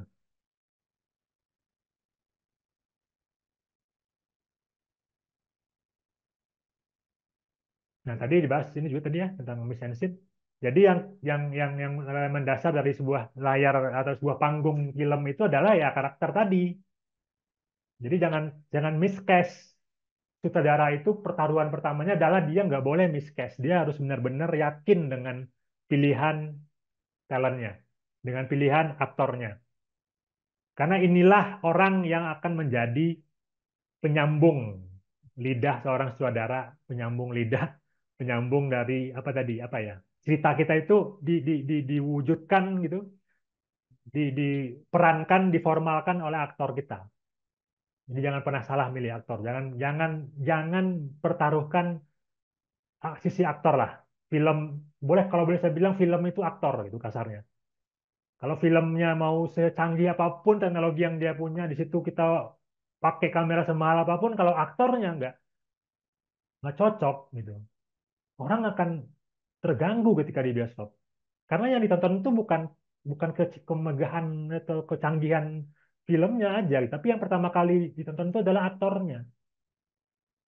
Jadi kalau kita dapetin aktor yang aktingnya aja masih eh, ya amatiran misalnya ya, gimana gitu. Kita berharap dia bisa menyentuh hati penonton. Karena film itu masalah rasa ya. Almarhum Didi Petet waktu itu ditanya, "Eh, Mas, gimana sih Mas bikin film yang bisa menyentuh penonton?" Ya rasanya harus dapat oleh penonton katanya. Bagaimana kita bisa menyampaikan rasa itu? Ya aktornya yang menyampaikan. Aktornya yang harus mengirimkan itu ke penonton gitu. Aktornya yang harus bisa menyebarkan itu ya. Bagaimana dia bisa. Nah, itulah kehebatan dari seni acting. Ya. Jadi film itu kan seni. Jadi nggak mungkin kita eh, bermain-main dengan pilihan aktor ini ya. Ruang. Nah, ruang, suasana, latar di mana tokoh itu berada. Ya, ini ya dua elemen dasarnya itu. Jadi kalau kita lihat film ya ini aja yang ada. Dua-duanya nggak bisa kita kesampingkan. Masing-masing punya kekuatan dan saling mengisi. Karakter kita butuh ruang yang pas. Tadi saya bilang, saya butuh seorang opa. Saya juga butuh observatorium bosa. Jadi nggak bisa tuh dua-duanya atau salah satunya. Harus dua-duanya. Saya nggak bisa hanya dapatin bosanya, bisa nggak dapat opanya gitu ya. Film apa itu? Iya kan? Saya harus tetap apa menjadikan dua-duanya penting. saling karena mereka tuh saling saling membutuhkan ya. Jadi seperti film Batman misalnya kan, Batman itu hanya akan eksis sebagai Batman ketika dia ada di Gotham City ya kan. Nah mungkin Batman mainnya di eh, Bandung misalnya, ya bukan Batman namanya kan. Batman itu di Gotham City, dia sudah punya habitat di situ. Ya. Nah sama kayak tadi ya, Opa habitatnya apa? Observatorium Bosa. Jadi nggak bisa Opa tiba-tiba mainnya di misalnya di gedung DPR misalnya, nggak nyambung gitu. Karena bukan itu habitatnya. Jadi ya tadi kita harus bisa mewujudkan itu dan harus harus komit ya. Jangan setengah-setengah itu artinya. Ya, jangan sampai kita udah dapetin nih karakter Opa yang bagus ya, dia bisa mendalami karakter seorang astronom. Kita syutingnya di studio gitu ya, yang itu aduh ya seadanya gitu kan, yang tidak menggambarkan sebuah tempat penelitian misalnya ya. Akhirnya ya mentah lagi filmnya, nggak make believe gitu. Filmnya nggak membuat penonton percaya dengan apa yang kita suguhkan tadi. Jadi antara antara karakter dengan ruang itu harus harus seimbang ya, harus saling mengisi dan memperkuat. Nah, ini set ya kalau bicara tadi ya, film itu sebenarnya set ya. Kita bicara sesuatu yang dipersiapkan lah. Jadi bukan bukan asal-asalan. Ada set yang dibuat ya, ada set yang kita dapatkan dengan kenyataan ya, kita bisa langsung syuting di tempat yang seharusnya. Tapi ini tidak direkomendasikan sebenarnya sih. Kalau di film-film yang sudah industri, set itu pun dibikin ya. Misalnya kita mau syuting di pasar ya, pasarnya dipindahkan ke studio seperti itu. Eh, Mungkin ada yang pernah nonton film Rindu Kami Padamu ya, itu filmnya Gari Nugroho, salah satu film religi dia, itu dia memindahkan satu pasar ke studio, lengkap dengan orang-orangnya gitu, orang-orang yang jualannya itu dibawa semua, satu pasar ya, bayangkan, karena syuting filmnya cuma di situ. Atau set yang dibuat ya, set yang dibuat ini mungkin ya tadi ya Gotham City misalnya atau Star Wars itu kan set yang memang nggak ada itu, dibuat itu semua. Ya, set yang ada dalam imajinasi diwujudkan, bukan set yang berdasarkan kenyataan. Selanjutnya, lighting. Nah, ini udah berhubungan dengan orang-orang yang bergerak di kamera ya, orang-orang di eh, apa di departemen sinematografi. Ini kita bicara tentang lighting di sini. Kemudian space. Nah, kalau ini udah lebih filosofis sih kalau bicara space ini. Kalau teman-teman suka nonton film Iran ya, film-film Iran itu film-film yang sering banget mengambil ruang yang apa ya? Karena emang konsep mungkin ya film-film Iran itu sudah selalu memberikan konsep ruang yang lebih luas gitu kalau penontonnya.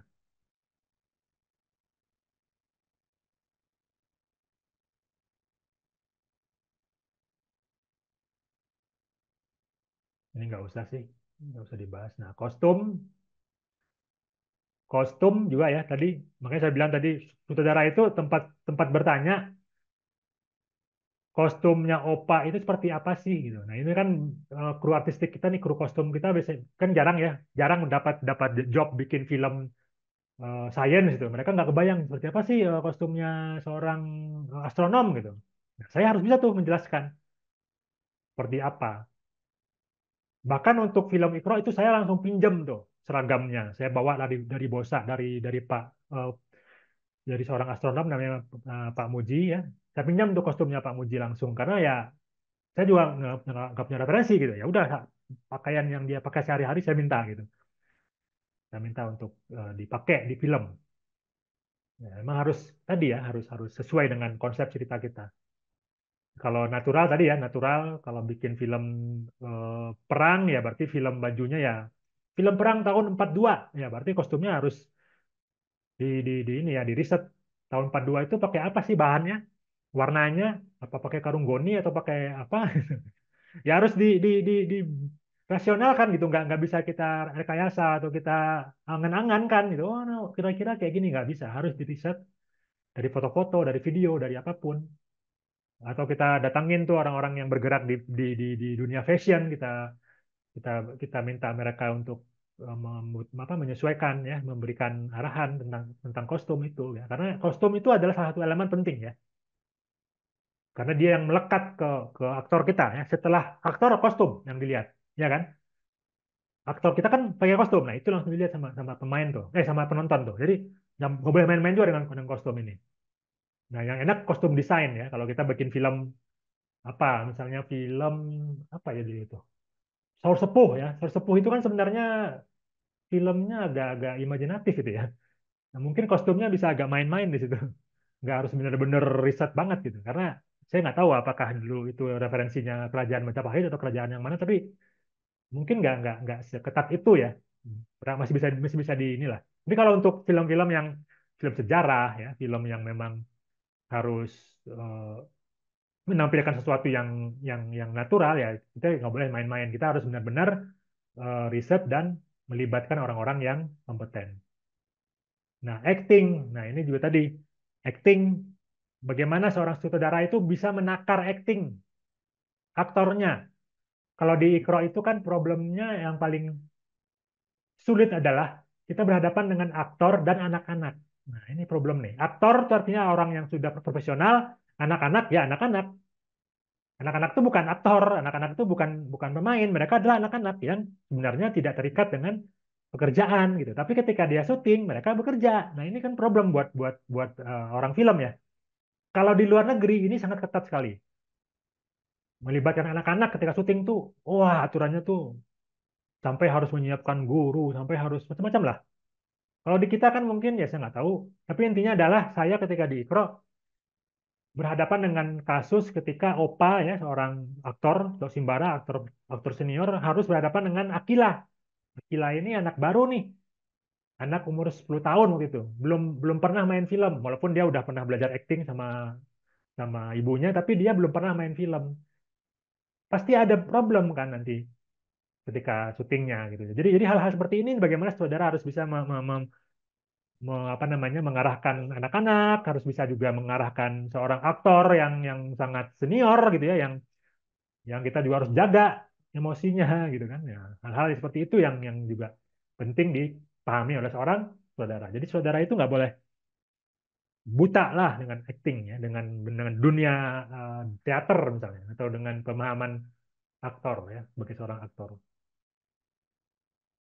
Nah, ini mungkin cukup sih, cukup dari saya. Tapi kalau ini lebih ke film HP Dinas ya. Oke, kita bahas dulu deh. Ini sedikit tentang HP Dinas. Ini ya contoh Miss and Scene ya. Dari sini kita bisa kita lihat apa yang ada di sini. Di sini ada Pak RW. Pak RW lagi ngapain? Pak RW lagi nempelin pengumuman atau apa nih? Bukan pengumuman nih, apa namanya? Stiker mungkin ya.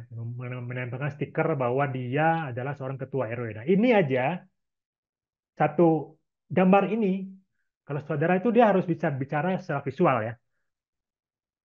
Jadi Pak RW di sini nggak harus ngomong saya RW 4 gitu enggak. Saya ketua RW 4 nggak perlu dia ngomong verbal seperti itu. Tapi dia cukup dengan hanya menempelkan ini di dinding rumahnya, orang jadi tahu oh Bapak ini ketua RW. Jadi visual Miss and Scene itu ya seperti ini. Ini udah tergambar nih di kepala saudara nih, ya. Ketika dia apa membayangkan film itu scene per scene-nya, babak per babaknya itu dia udah kebayang apa adegan-adegannya. Berapa ukuran frame-nya? Ini kan ini ukuran frame-nya kurang lebih close up ya. Ini close up. Kemudian ya itu dari back dari kamera dari belakang si aktor ya. Nah, ini juga mise scene nunjukin apa ini? Nunjukin rumahnya Pak RW ya, rumah Pak RW. Satu sisi rumah Pak RW di mana Bu RW adalah seorang penjual lotek gitu. Nah, kita bisa lihat di sini ada kerupuk ya, ada apa lagi TV, ada ulekan, ada macam-macam di situ, ada meja. Nah, ini mise scene itu semua detail-detail yang harus sudah ada di kepala seorang sutradara ketika dia membayangkan itu dan membaca skenario. Ya, ketika kita baca skenario, sutradara itu kepalanya muncul ini. Nah, gitulah ya kurang lebih ya. Di skenario mungkin ditulis Bu RW sedang melayani seorang pembeli. Nah, apa yang di kepala sutradara ya ini, ya visualnya seperti ini. Juga sama, ini yang menggambarkan background seorang e-boy ya, seorang anak sekolah. Anak sekolah berarti di belakangnya apa? Eh, Latar belakang seorang ya di apa tadi? Ya, si aktornya di latar belakangnya adalah sebuah gedung gitu kan. Diambil dengan long shoot atau middle shoot itu udah harus dibayangkan. Jadi saudara itu berpikir visual ya. Kemudian detail-detail ini ya seragamnya seperti apa, kemudian dia pegang apa, kemudian figuran atau aktor yang lain ngapain, propertinya apa aja. Itu sudah semua ini sudah mendapatkan persetujuan dari seorang saudara ketika ini kemudian menjadi sebuah eh, apa namanya sebuah film ya. Jadi apapun yang ada muncul di film ini semuanya adalah bentuk dari kerja yang sudah mendapatkan tadi persetujuan. Jadi apapun yang muncul di layar itu adalah atas dasar persetujuan dari seorang sutradara. Jadi nggak mungkin sutradaranya nanya, loh ini kok tasnya warna hitam gitu. Loh ini kok dia HP-nya itu gitu. Nah itu berarti dia nggak ngerti kalau dia bertanya ya. Harusnya dia udah harusnya itu adalah keputusan dia gitu. Jadi ketika filmnya jadi dia nggak lagi bertanya itu gitu. Karena itu harus sepengetahuan dia semuanya.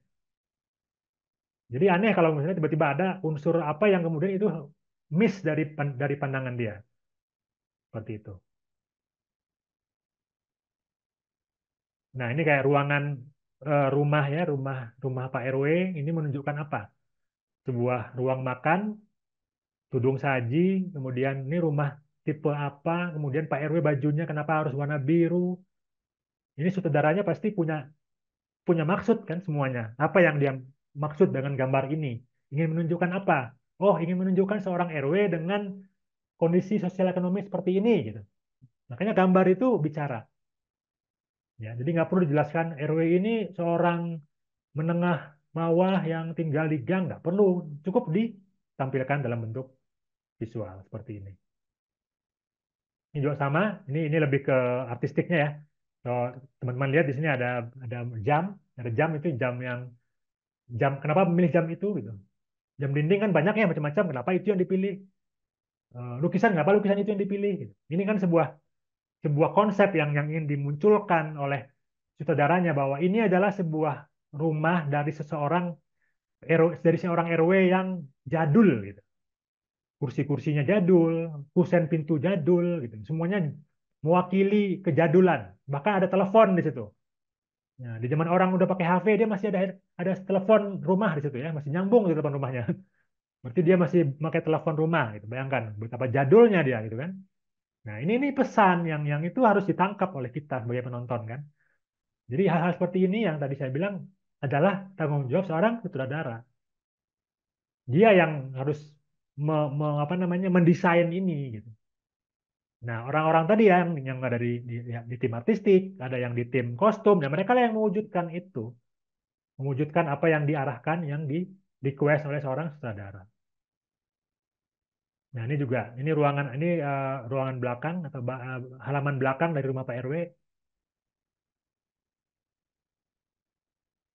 Nah, ini ending filmnya, ya, scene endingnya seperti ini, gitu kan. Bagaimana ini ending pasti sudah sangat matang ya dipikirkan oleh sutradara ya, karena pesannya itu di sini nih, pesan yang mau ditangkap penonton tuh di sini nih, di bagian yang ini nih, bahwa seorang RW itu, seorang bapak itu harus bisa memberikan teladan kepada anaknya tentang nilai-nilai yang diyakininya. Nah, di situ ada unsur cahaya tuh di belakang rambutnya Ebo itu ada cahaya yang itu tuh bagaimana seorang apa ya direktur fotografi ya DOP yang menjadi stafnya sutradara itu memberikan masukan visual seperti ini. Jadi ada makna dari gambar ini ya. Jadi bukannya sekedar kenapa ada lampu menyorot dari belakang, kemudian kenapa Pak RW-nya megang kepalanya si E-boy.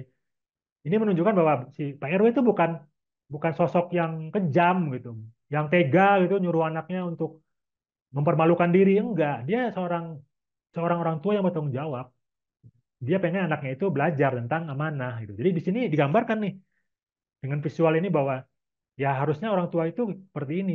Jangan biarkan anaknya jadi orang yang salah gitu ya, harus harus dibimbing anaknya. Nah, ini visual yang menurut saya yang akhirnya nempel di kepala penonton. Oh, endingnya HP Dinas tuh nempel gitu. Pesannya tuh kuat. Nah, visual harus mewakili itu. Jadi nggak bisa visual itu lepas dari pesan.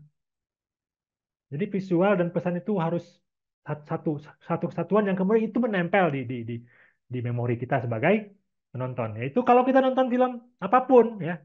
Kalau kemarin tuh film G30 SPKI, nah, itu kan memori kita nempel banget tuh dengan visual-visualnya karena itu semua benar-benar didesain. Arifin Cenor itu saudara yang sangat luar biasa ya. Kalau dia nggak bisa membuat mise en scene yang benar, kita pasti akan mudah lupa tuh dengan adegan-adegan G30 SPKI itu. Tapi kita kenapa bisa nempel di kepala kita ya? Karena dia luar biasa. Dia pakai ilmu bikin filmnya.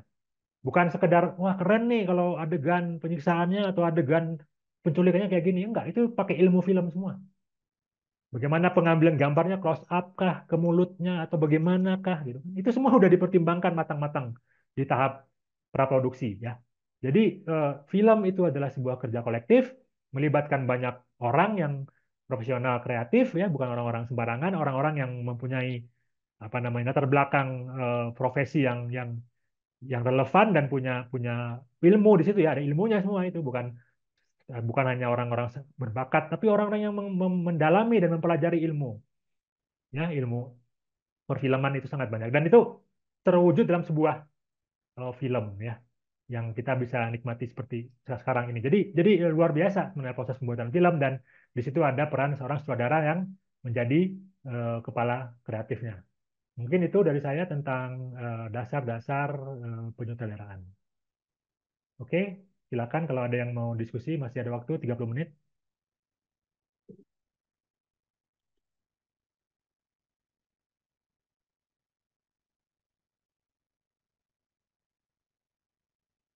Yuk, silakan. Mungkin bisa bertanya tentang ya apapun lah yang terkait dengan film Ikro juga boleh, atau di luar juga film-film yang lain, nggak harus tentang film Ikro. Mungkin ada yang pengen mencoba menjadi sutradara, boleh mungkin bertanya bagaimana memulainya misalnya. Ayo, silakan. Saya masih punya waktu.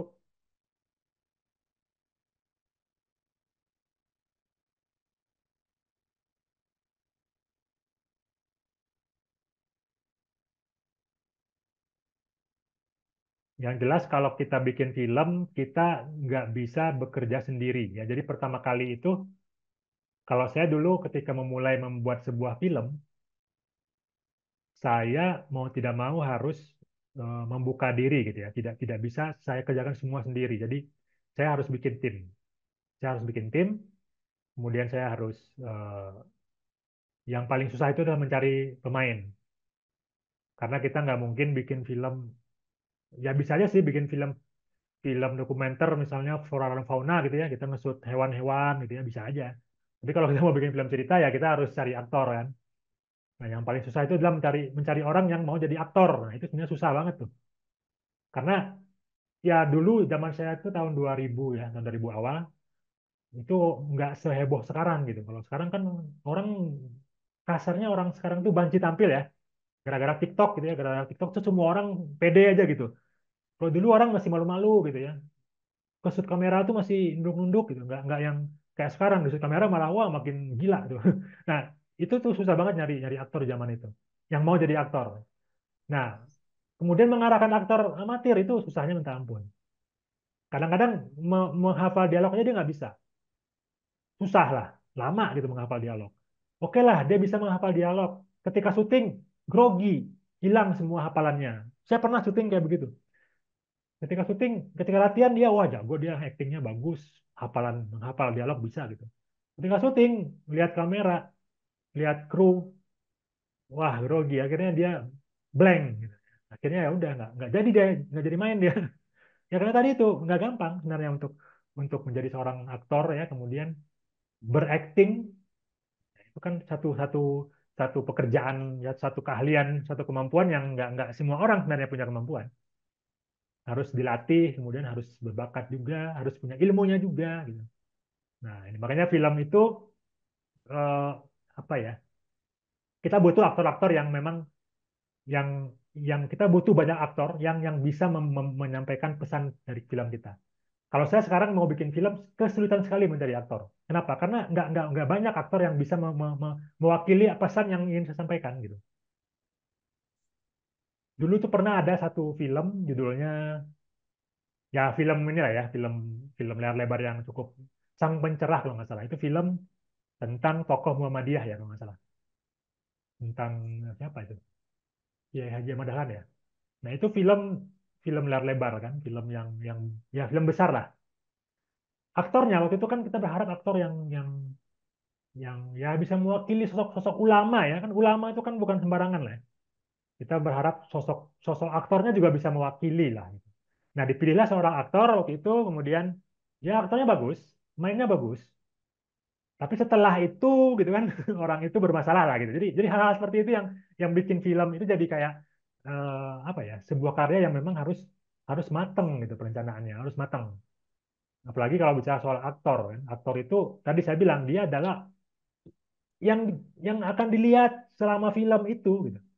Film itu tentang dia gitu. Jadi kalau kita milih aktornya udah nggak benar, ya siap-siap aja kecewa. Gitu. Siap-siap aja kita akan apa namanya membuat penonton tidak nyaman gitu. Karena penonton itu akan terbawa emosinya, akan terattach dalam film itu ketika dia bisa mengikuti karakter kita. Yang diikuti siapa ya aktor tadi. Jadi kalau kalau udah di film Ikro, saya melihat sosok dari Cok Simbara sangat-sangat kuat dan orang apa namanya penonton sebagian besar terattach ya ini dengan dia gitu karena kemampuan dia juga sebagai aktor aktor senior kemudian skrip yang dia bawakan juga cocok dengan dia gitu jadi nggak miscast kemudian seperti Akila juga Akila itu dia chemistry dengan Cok Simbaranya cukup bagus ya namanya Aisyah Nuradatau nah, ini Aisyah Nuradatau dengan Cok Simbara itu chemistry-nya bagus nah itu juga kita ya itu tadi bagaimana seorang saudara bisa mewujudkan itu gitu. Sutradara harus melakukan casting juga nggak sih untuk calon pemeran? Itu Apa itu wajib wajib oh Pak. wajib ya?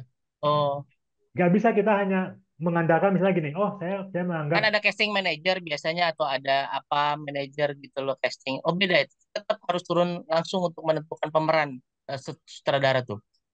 saya sampai ke pemeran pendukung saya masih harus hadir. Oh, jadi Tapi kalau melihat yang karakternya ya, untuk iya karena melihat dia karakter. dia dia kalau dia kalau kalau aktor itu berdialog walaupun cuma satu kata Ya. itu saya harus putuskan itu dia dia atau bukan gitu. Maksudnya saya yang harus memutuskan itu gitu. Jadi setiap orang yang ada di film dan dia ngomong itu harus saya yang memutuskan. Walaupun dia cuma Oh, ngomong satu kata. oh, Tapi kalau yang figuran, yang cuma lewat-lewat, ya itu silakanlah. oh. Itu bagian casting director, casting manager boleh. Tapi kalau yang berdialog, ya itu harus saya. Saya harus hadir di situ. Saya mesti hadir ketika prosesnya. Karena itu menentukan karakter yang ada dalam skenario gitu mungkin Iya, ya, karena dia membawa pesan, Pak. membawa pesan ya. Walaupun dia cuma ngomong satu kata. Ngomong satu kata ya. Iya. Cuman waktu di Ikro yang Petualangan Berbintang ada satu satu karakter yang nggak bisa saya casting. Apa itu? Tukang pos. Oh, si tukang pos yang mundar Ya itu mandir nggak itu bisa ya. di-casting karena ya orang asli Oh iya, tukang pos ya mau nggak mau iya. ya harus pakai dia. Hmm. Karena kalau pakai orang lain mungkin nggak sebagus itu actingnya. Oh, iya. Gesturnya kan itu udah asli Beda tukang ya. pos, ya beda. Oh. Jadi kita harus kalau sebaiknya kita pakai yang memang misalnya kayak pengisi pengisi apa pengisi pom bensin itu misalnya orang yang Oh, bertugas di ngisi pom bom. bensin misalnya. Iya, Itu kalau bisa jangan di casting, ya udah pakai orang-orang di situ aja. yang sudah terbiasa ya. Udah terbiasa. Kayak guru misalnya, saya juga kalau guru saya cari guru deh, casting guru deh. Memang guru beneran saya casting gitu. Kayak gitu. Karena kalau enggak, kadang-kadang kayak kayak gestur guru kan beda-beda. Gestur guru tuh unik ya, beda ya. Ada gestur guru tuh kayak ada apa ada gesturnya yang khas gitu kalau guru. Nah kalau untuk Iqra tuh saya nggak casting guru itu memang orang teater yang saya casting jadi guru. Kalau di Iqra My Universe saya casting guru beneran. Jadi memang penting gitu kalau kita sebagai sutradara yang memastikan itu gitu karena ketika orang itu muncul di layar dia harus benar-benar apa ya, bisa merepresentasikan apa yang kita pengen gitu. Kita pengen memunculkan seorang tukang pos ya, dia harus tampil sebagai tukang pos. Mau dia tukang pos beneran atau dia aktor, itu tanggung jawab saya yang harus memastikan bahwa dia muncul. Karena kalau dia udah muncul ya nggak bisa apa-apa lagi, ya kan? Ketika dia udah ada di layar, kita nggak bisa apa-apa lagi gitu. Ya udah, sudah. Apalagi kalau dia sudah berhadapan dengan aktor yang tadi ya, dia dia satu frame dengan aktor utama misalnya, wah itu berat. Kalau misalnya dia nggak bagus gitu, dia nggak bisa mengimbangi misalnya, itu akan terganggu. Kalau penonton bisa merasakan tuh. Kalau di film Ikro yang saya share itu ada satu satu scene ketika si apa namanya eh, Cok Simbaranya ya, ketika si opanya ngobrol di gudang gitu. Nah, di situ ada si mahasiswanya ngomong agak terbatas, agak gesturnya agak kurang nyaman gitu. Saya ngeliatnya, aduh ini kok begini ya gitu. Tapi saya udah nggak bisa ubah lagi tuh. Saya pengen syuting ulang udah nggak mungkin, ya udahlah. Akhirnya saya terima aja deh yang kayak gitu. Dan setiap saya lihat film itu saya langsung, aduh sayang ini kok gini ya. Gitu. Saya langsung merasa bersalah gitu melihat adegan itu. Setiap adegan itu muncul, saya selalu merasa bersalah gitu. Mungkin nggak semua orang merasakan adegan itu nggak terganggu ya dengan adegan itu. Tapi saya sebagai orang yang menonton sudah beratus kali, saya terganggu. Karena saya tahu setiap detail-detailnya gitu. Jadi kalau sebagai sutradara, saya tuh harus nonton filmnya dari awal sampai akhir. Sebelum film tayang di bioskop, itu mungkin di meja editing itu saya mungkin nontonnya berpuluh kali ya. Mungkin sampai 50 kali lah. Dari awal sampai akhir, nggak boleh di skip. Jadi kalau ada yang kurang, ini aduh menit segini, sampai detik segini potong, ulang lagi, tambah lagi, direvisi lagi. Jadi saya benar-benar udah, kasarnya udah tahu banget lah filmnya, detail-detailnya gitu. Sampai ada gerakan yang salah, omongan yang kurang pas, itu saya udah tahu. Yang mungkin penonton semua nggak semua penonton sadar itu gitu. Istilahnya bloopernya saya tahu lah, karena saya udah nonton berpuluh-puluh kali gitu kan. Saya dulu pernah juga nonton film yang saya tonton berpuluh-puluh kali, itu filmnya judulnya Saving Private Ryan. Itu film perang yang saya suka banget. Saya tonton itu sampai puluhan kali. Sampai satu kali saya beli DVD-nya, saya tonton di TV gede. Di studio saya ada TV gede, saya tonton di situ. Sampai saya tonton, lihat ada blooper gitu di filmnya. Bayangkan ya, sekelas Saving Private Ryan itu ada blooper. Jadi di satu adegan tuh ada kameramennya masuk tuh. Kameramennya masuk, lagi nge-shoot. Wah, saya lihat, wah ini kok ada kameramennya gitu. Sampai segitunya, karena saya nonton sampai berpuluh-puluh kali dan sampai detail-detailnya saya hafal banget tuh. Setiap adegannya saya hafal. Jadi memang memang gimana ya, film itu ya memang harus seperti itu gitu. Kita harus sebagai sutradara ya, kita harus benar-benar menguasainya gitu. Semua aspeknya. Nggak boleh ada yang kita miss, karena kalau itu sudah menjadi sebuah tayangan layar lebar gitu ya, itu luar biasa. Kita bikin kesalahan kecil aja itu jadi besar. Beda kalau kita cuma bikin film untuk tayang di YouTube misalnya. Ya orang nggak terlalu terlalu gimana ya, kan layarnya kecil gitu ya.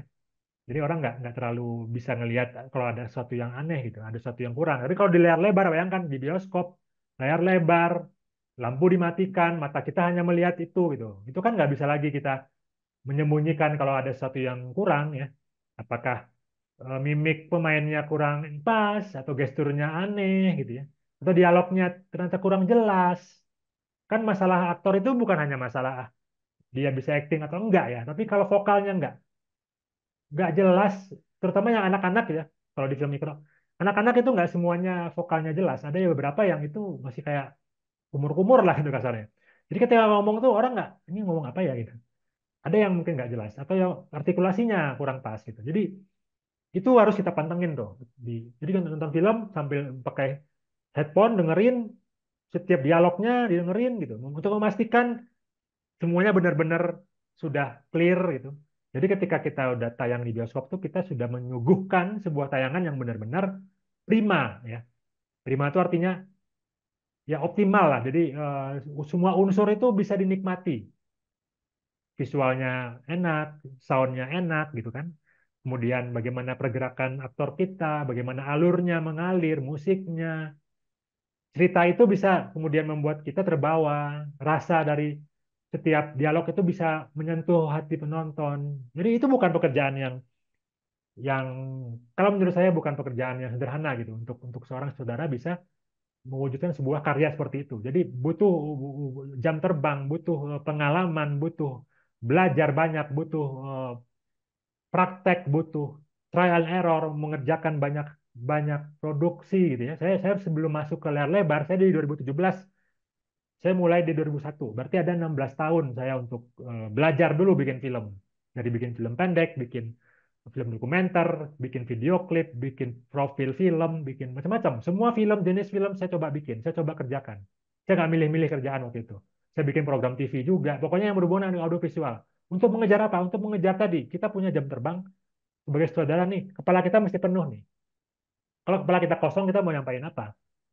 Ya kan? Jadi penting banget seorang saudara itu selalu harus mengupgrade, harus selalu belajar, harus selalu apa namanya? Mencari segala kemungkinan untuk bisa mewujudkan karyanya gitu. Karena karya kita, sebuah karya kreatif itu untuk bisa sampai ke bioskop itu perjalanannya panjang.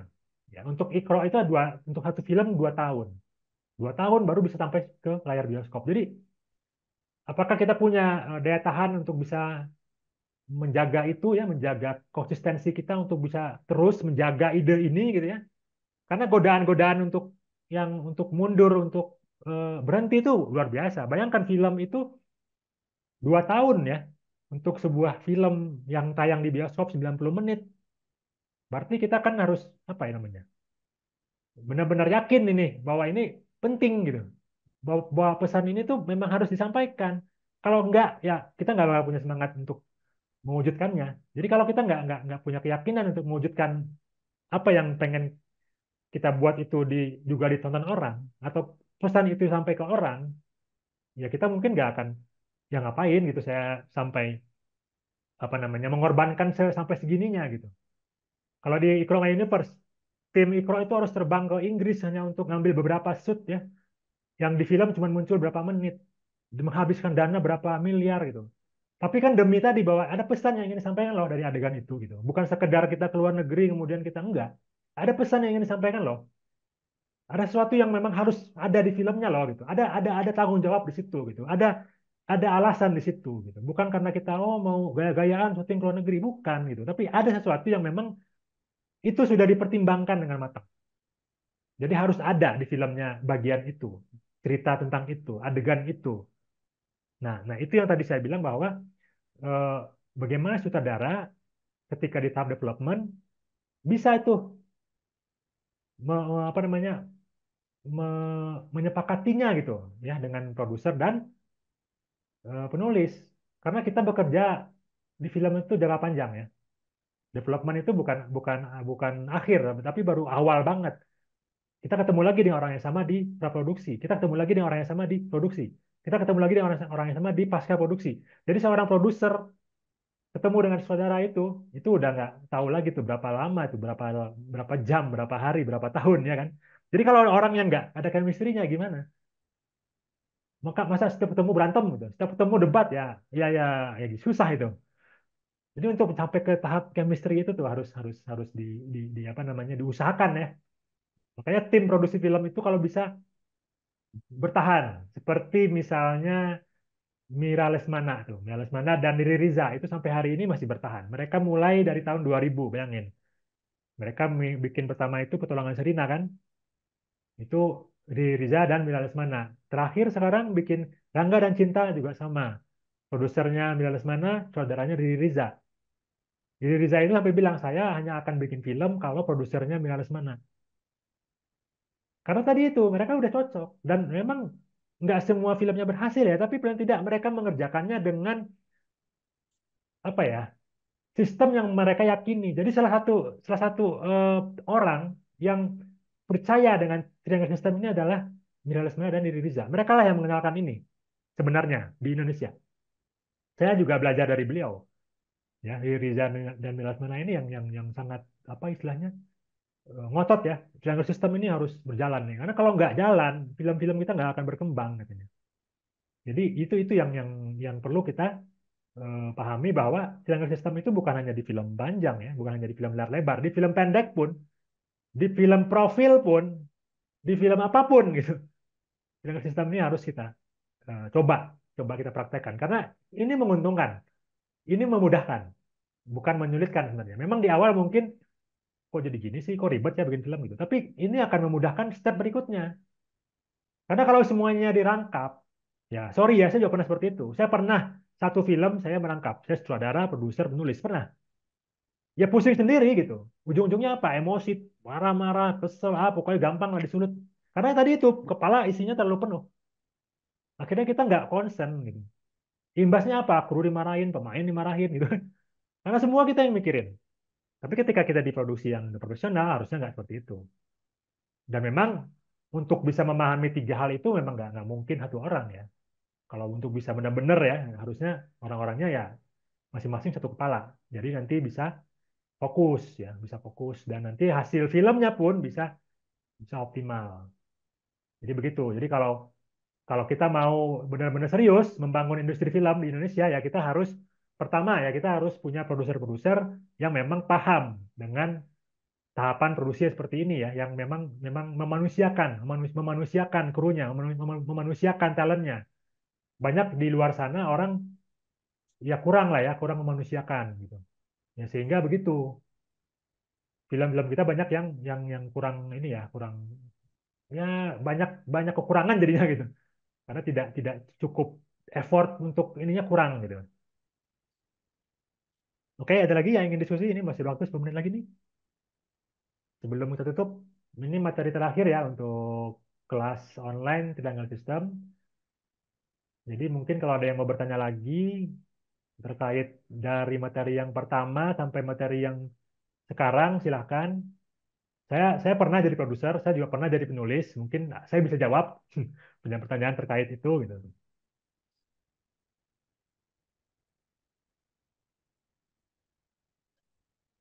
Kalau dalam penulisan skenario itu kalau sudah ada ide cerita gitu membutuhkan waktu berapa lama sih sebenarnya di dalam konsep development itu? Kan antara produser ada ide cerita gitu loh, terus diramu, dapat premisnya gitu loh. Terus sampai ke akhirnya dia bikin satu draft skenario itu sebenarnya perlu berapa lama? 1-2 minggu. 1-2 minggu Ya, naskah skenario sudah bisa jadi jadi dengan imajinasi dari si penulis skenario itu gitu. penulis sendiri. Ya, karena penulis itu kan profesional ya.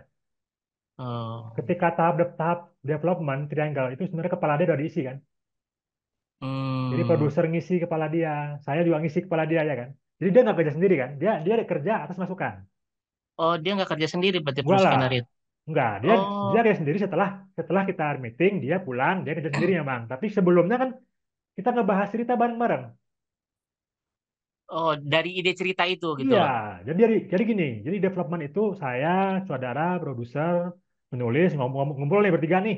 Ya, Kita ngomongin cerita tuh dari A ya. sampai Z, karakternya kayak apa. Kita bahas tuh. Yang Oh, disepakati ditulis sama penulis. Nanti penulis akan menerjemahkannya dalam bentuk cerita. Jadi bahan oh, bakunya udah kita kasih. Jadi nggak dia nggak mikir sendiri gitu, nggak nerawang sendiri nggak.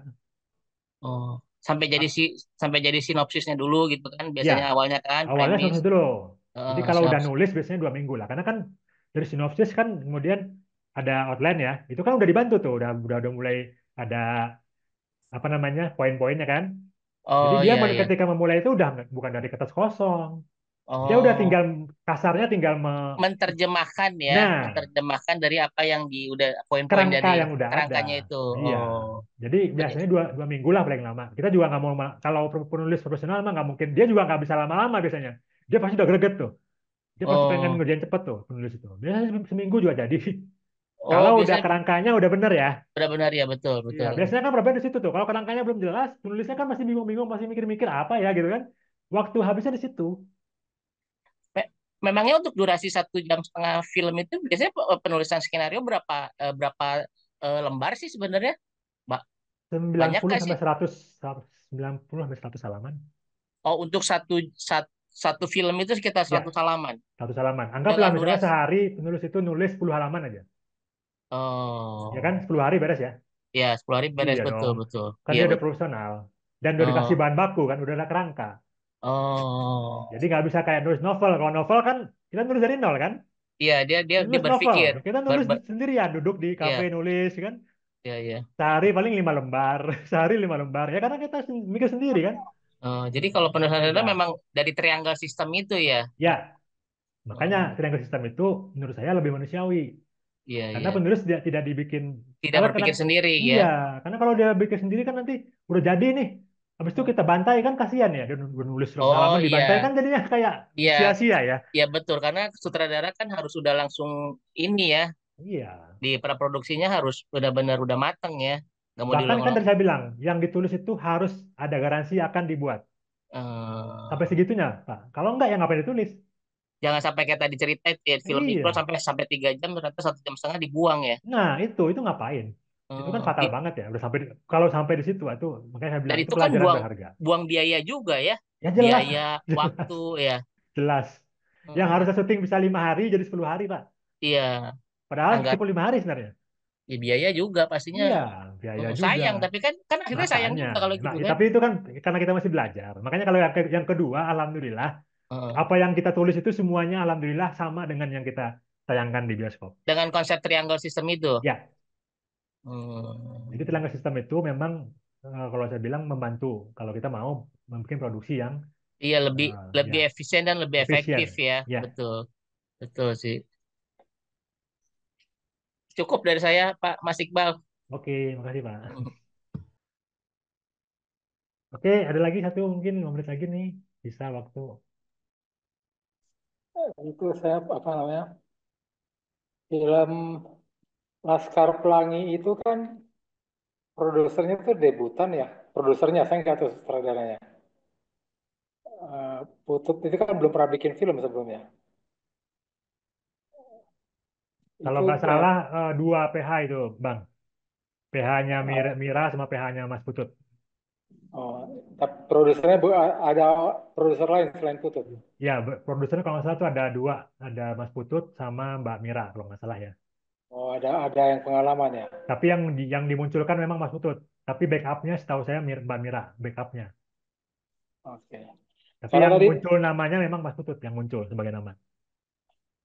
pertanyaan terkait sama ini, sama tadi kalau kita bekerja dengan tim yang semuanya harus sudah profesional, pengalaman, proses kaderisasi di industri film gimana ya? Iya, mereka juga harus bikin tim. Kita harus membuat tim-tim baru, Bang. Jadi tim itu kita bikin di bawah kita gitu. Jadi kayak Miral Semana itu juga gitu, dia bikin tim baru tuh di bawah dia. Mengerjakan proyek-proyek yang mungkin sifatnya tidak berisiko. Nah, mereka mereka kader tuh misalnya untuk penulis mereka ambil dari siapa atau saudara dari mana yang baru gitu kan. Tapi untuk proyek-proyek yang masih ini mereka tetap pakai yang komposisi lama kayak gitu-gitu mungkin yang saya lihat di PH-PH gitu. Jadi tetap sih ada namanya regenerasi ya. Tapi yang bahkan di luar negeri kayak Martin Scorsese gitu ya, itu kan umurnya udah 90 ya. Itu pasti mereka pakai tim yang itu lagi gitu. Karena kan Oh, umur ya sutradara itu semakin tua malah semakin harusnya semakin karyanya kayak Clint Eastwood juga gitu kan. Clint Eastwood itu kan masih dari sutradara ya, dari produser. Umur ya, udah hampir 100 itu. ya, Jadi ya. memang ya mereka memang masih dibutuhkan orang-orang itu. Karena memang sayang kalau mereka nggak berkarya ya, karena mereka dengan pengalaman sehebat itu harusnya bisa bikin masterpiece masterpiece lah terus gitu. Orang-orang Oke. kayak gitu. Artinya itu proses regenerasi, kaderisasi dilakukan pada proyek-proyek yang resiko keuangannya kecil ya. Iya, saya kan di film-film pendek saya udah mulai mengkader tuh ada beberapa yang anak-anak baru saya ajak gitu kan. Tapi kalau untuk yang memang ya ya terutama kalau layar lebar itu memang agak susah sih. Layar lebar itu kan memang untuk sutradara baru biasanya ya produser sangat ketat gitu ya. Makanya sampai Hmm. sekarang susah susah lah anak-anak muda itu. Kecuali yang dia bisa kayak Ernest itu kan dia pakai jalur yang berbeda ya. Dia nggak masuk ke konvensional gitu. Dia bukan filmmaker juga kan. Dia sebenarnya dari komika, backgroundnya komika. Tapi dia mungkin dapat duit dari yang lain ya, dari bisnis yang lain, dia dari usaha yang lain, dia bikin PH sendiri gitu. Biasanya bikin PH sendiri sih, Bang. Kalau yang anak-anak muda itu kalau pengen kayak si ini juga gitu kan, siapa namanya tuh yang eh, anak-anak muda yang bikin film banyak tuh yang Sinemaku, kalau nggak salah gitu nama PH-nya. Itu mereka anak-anak muda tuh Mereka nggak susah kalau mereka gabung sama Riri Riza, Hanung gitu, karena mereka udah terbentuk sistem kerjanya gitu. Kayak Hanung itu dia pasti udah punya punya produser sendiri tuh yang kayak siapa juga gitu. Joko Anwar tuh produsernya orangnya itu lagi. Memang teman-teman lama dia gitu yang udah bareng-bareng sama dia lama gitu. Karena susah kalau udah triangle itu kalau orang baru masuk pasti bisa berantem itu. Hmm. Nggak efektif juga kan? Percuma. Ya, Pasti ya. triangle itu pasti orang-orang yang itu lagi gitu. Oke.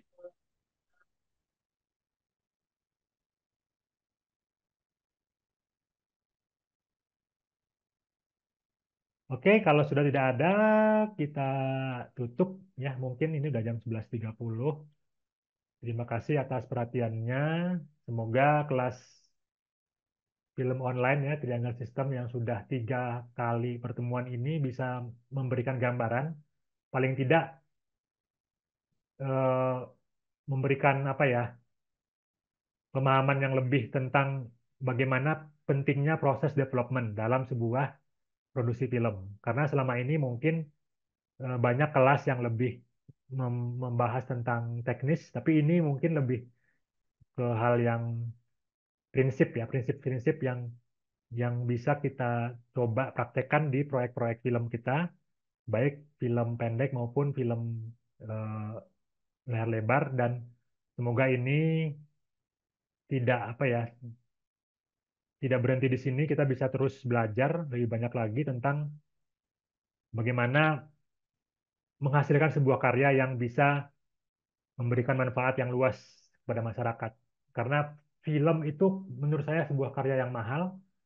Sayang kalau kita tidak punya waktu yang cukup untuk bisa mempersiapkan dan mewujudkannya dengan baik gitu. Jadi semoga ini bisa menjadi awal buat kita untuk kembali bersemangat lagi untuk menghasilkan karya-karya yang lebih baik ke depannya. Kami dari Saman Film Academy, saya mewakili para pembicara sebelumnya meminta maaf bila ada kekurangan. Terima kasih atas perhatiannya. Kita tutup dengan baca hamdalah. Alhamdulillahirrahmanirrahim. Assalamualaikum warahmatullahi wabarakatuh. Waalaikumsalam warahmatullahi wabarakatuh.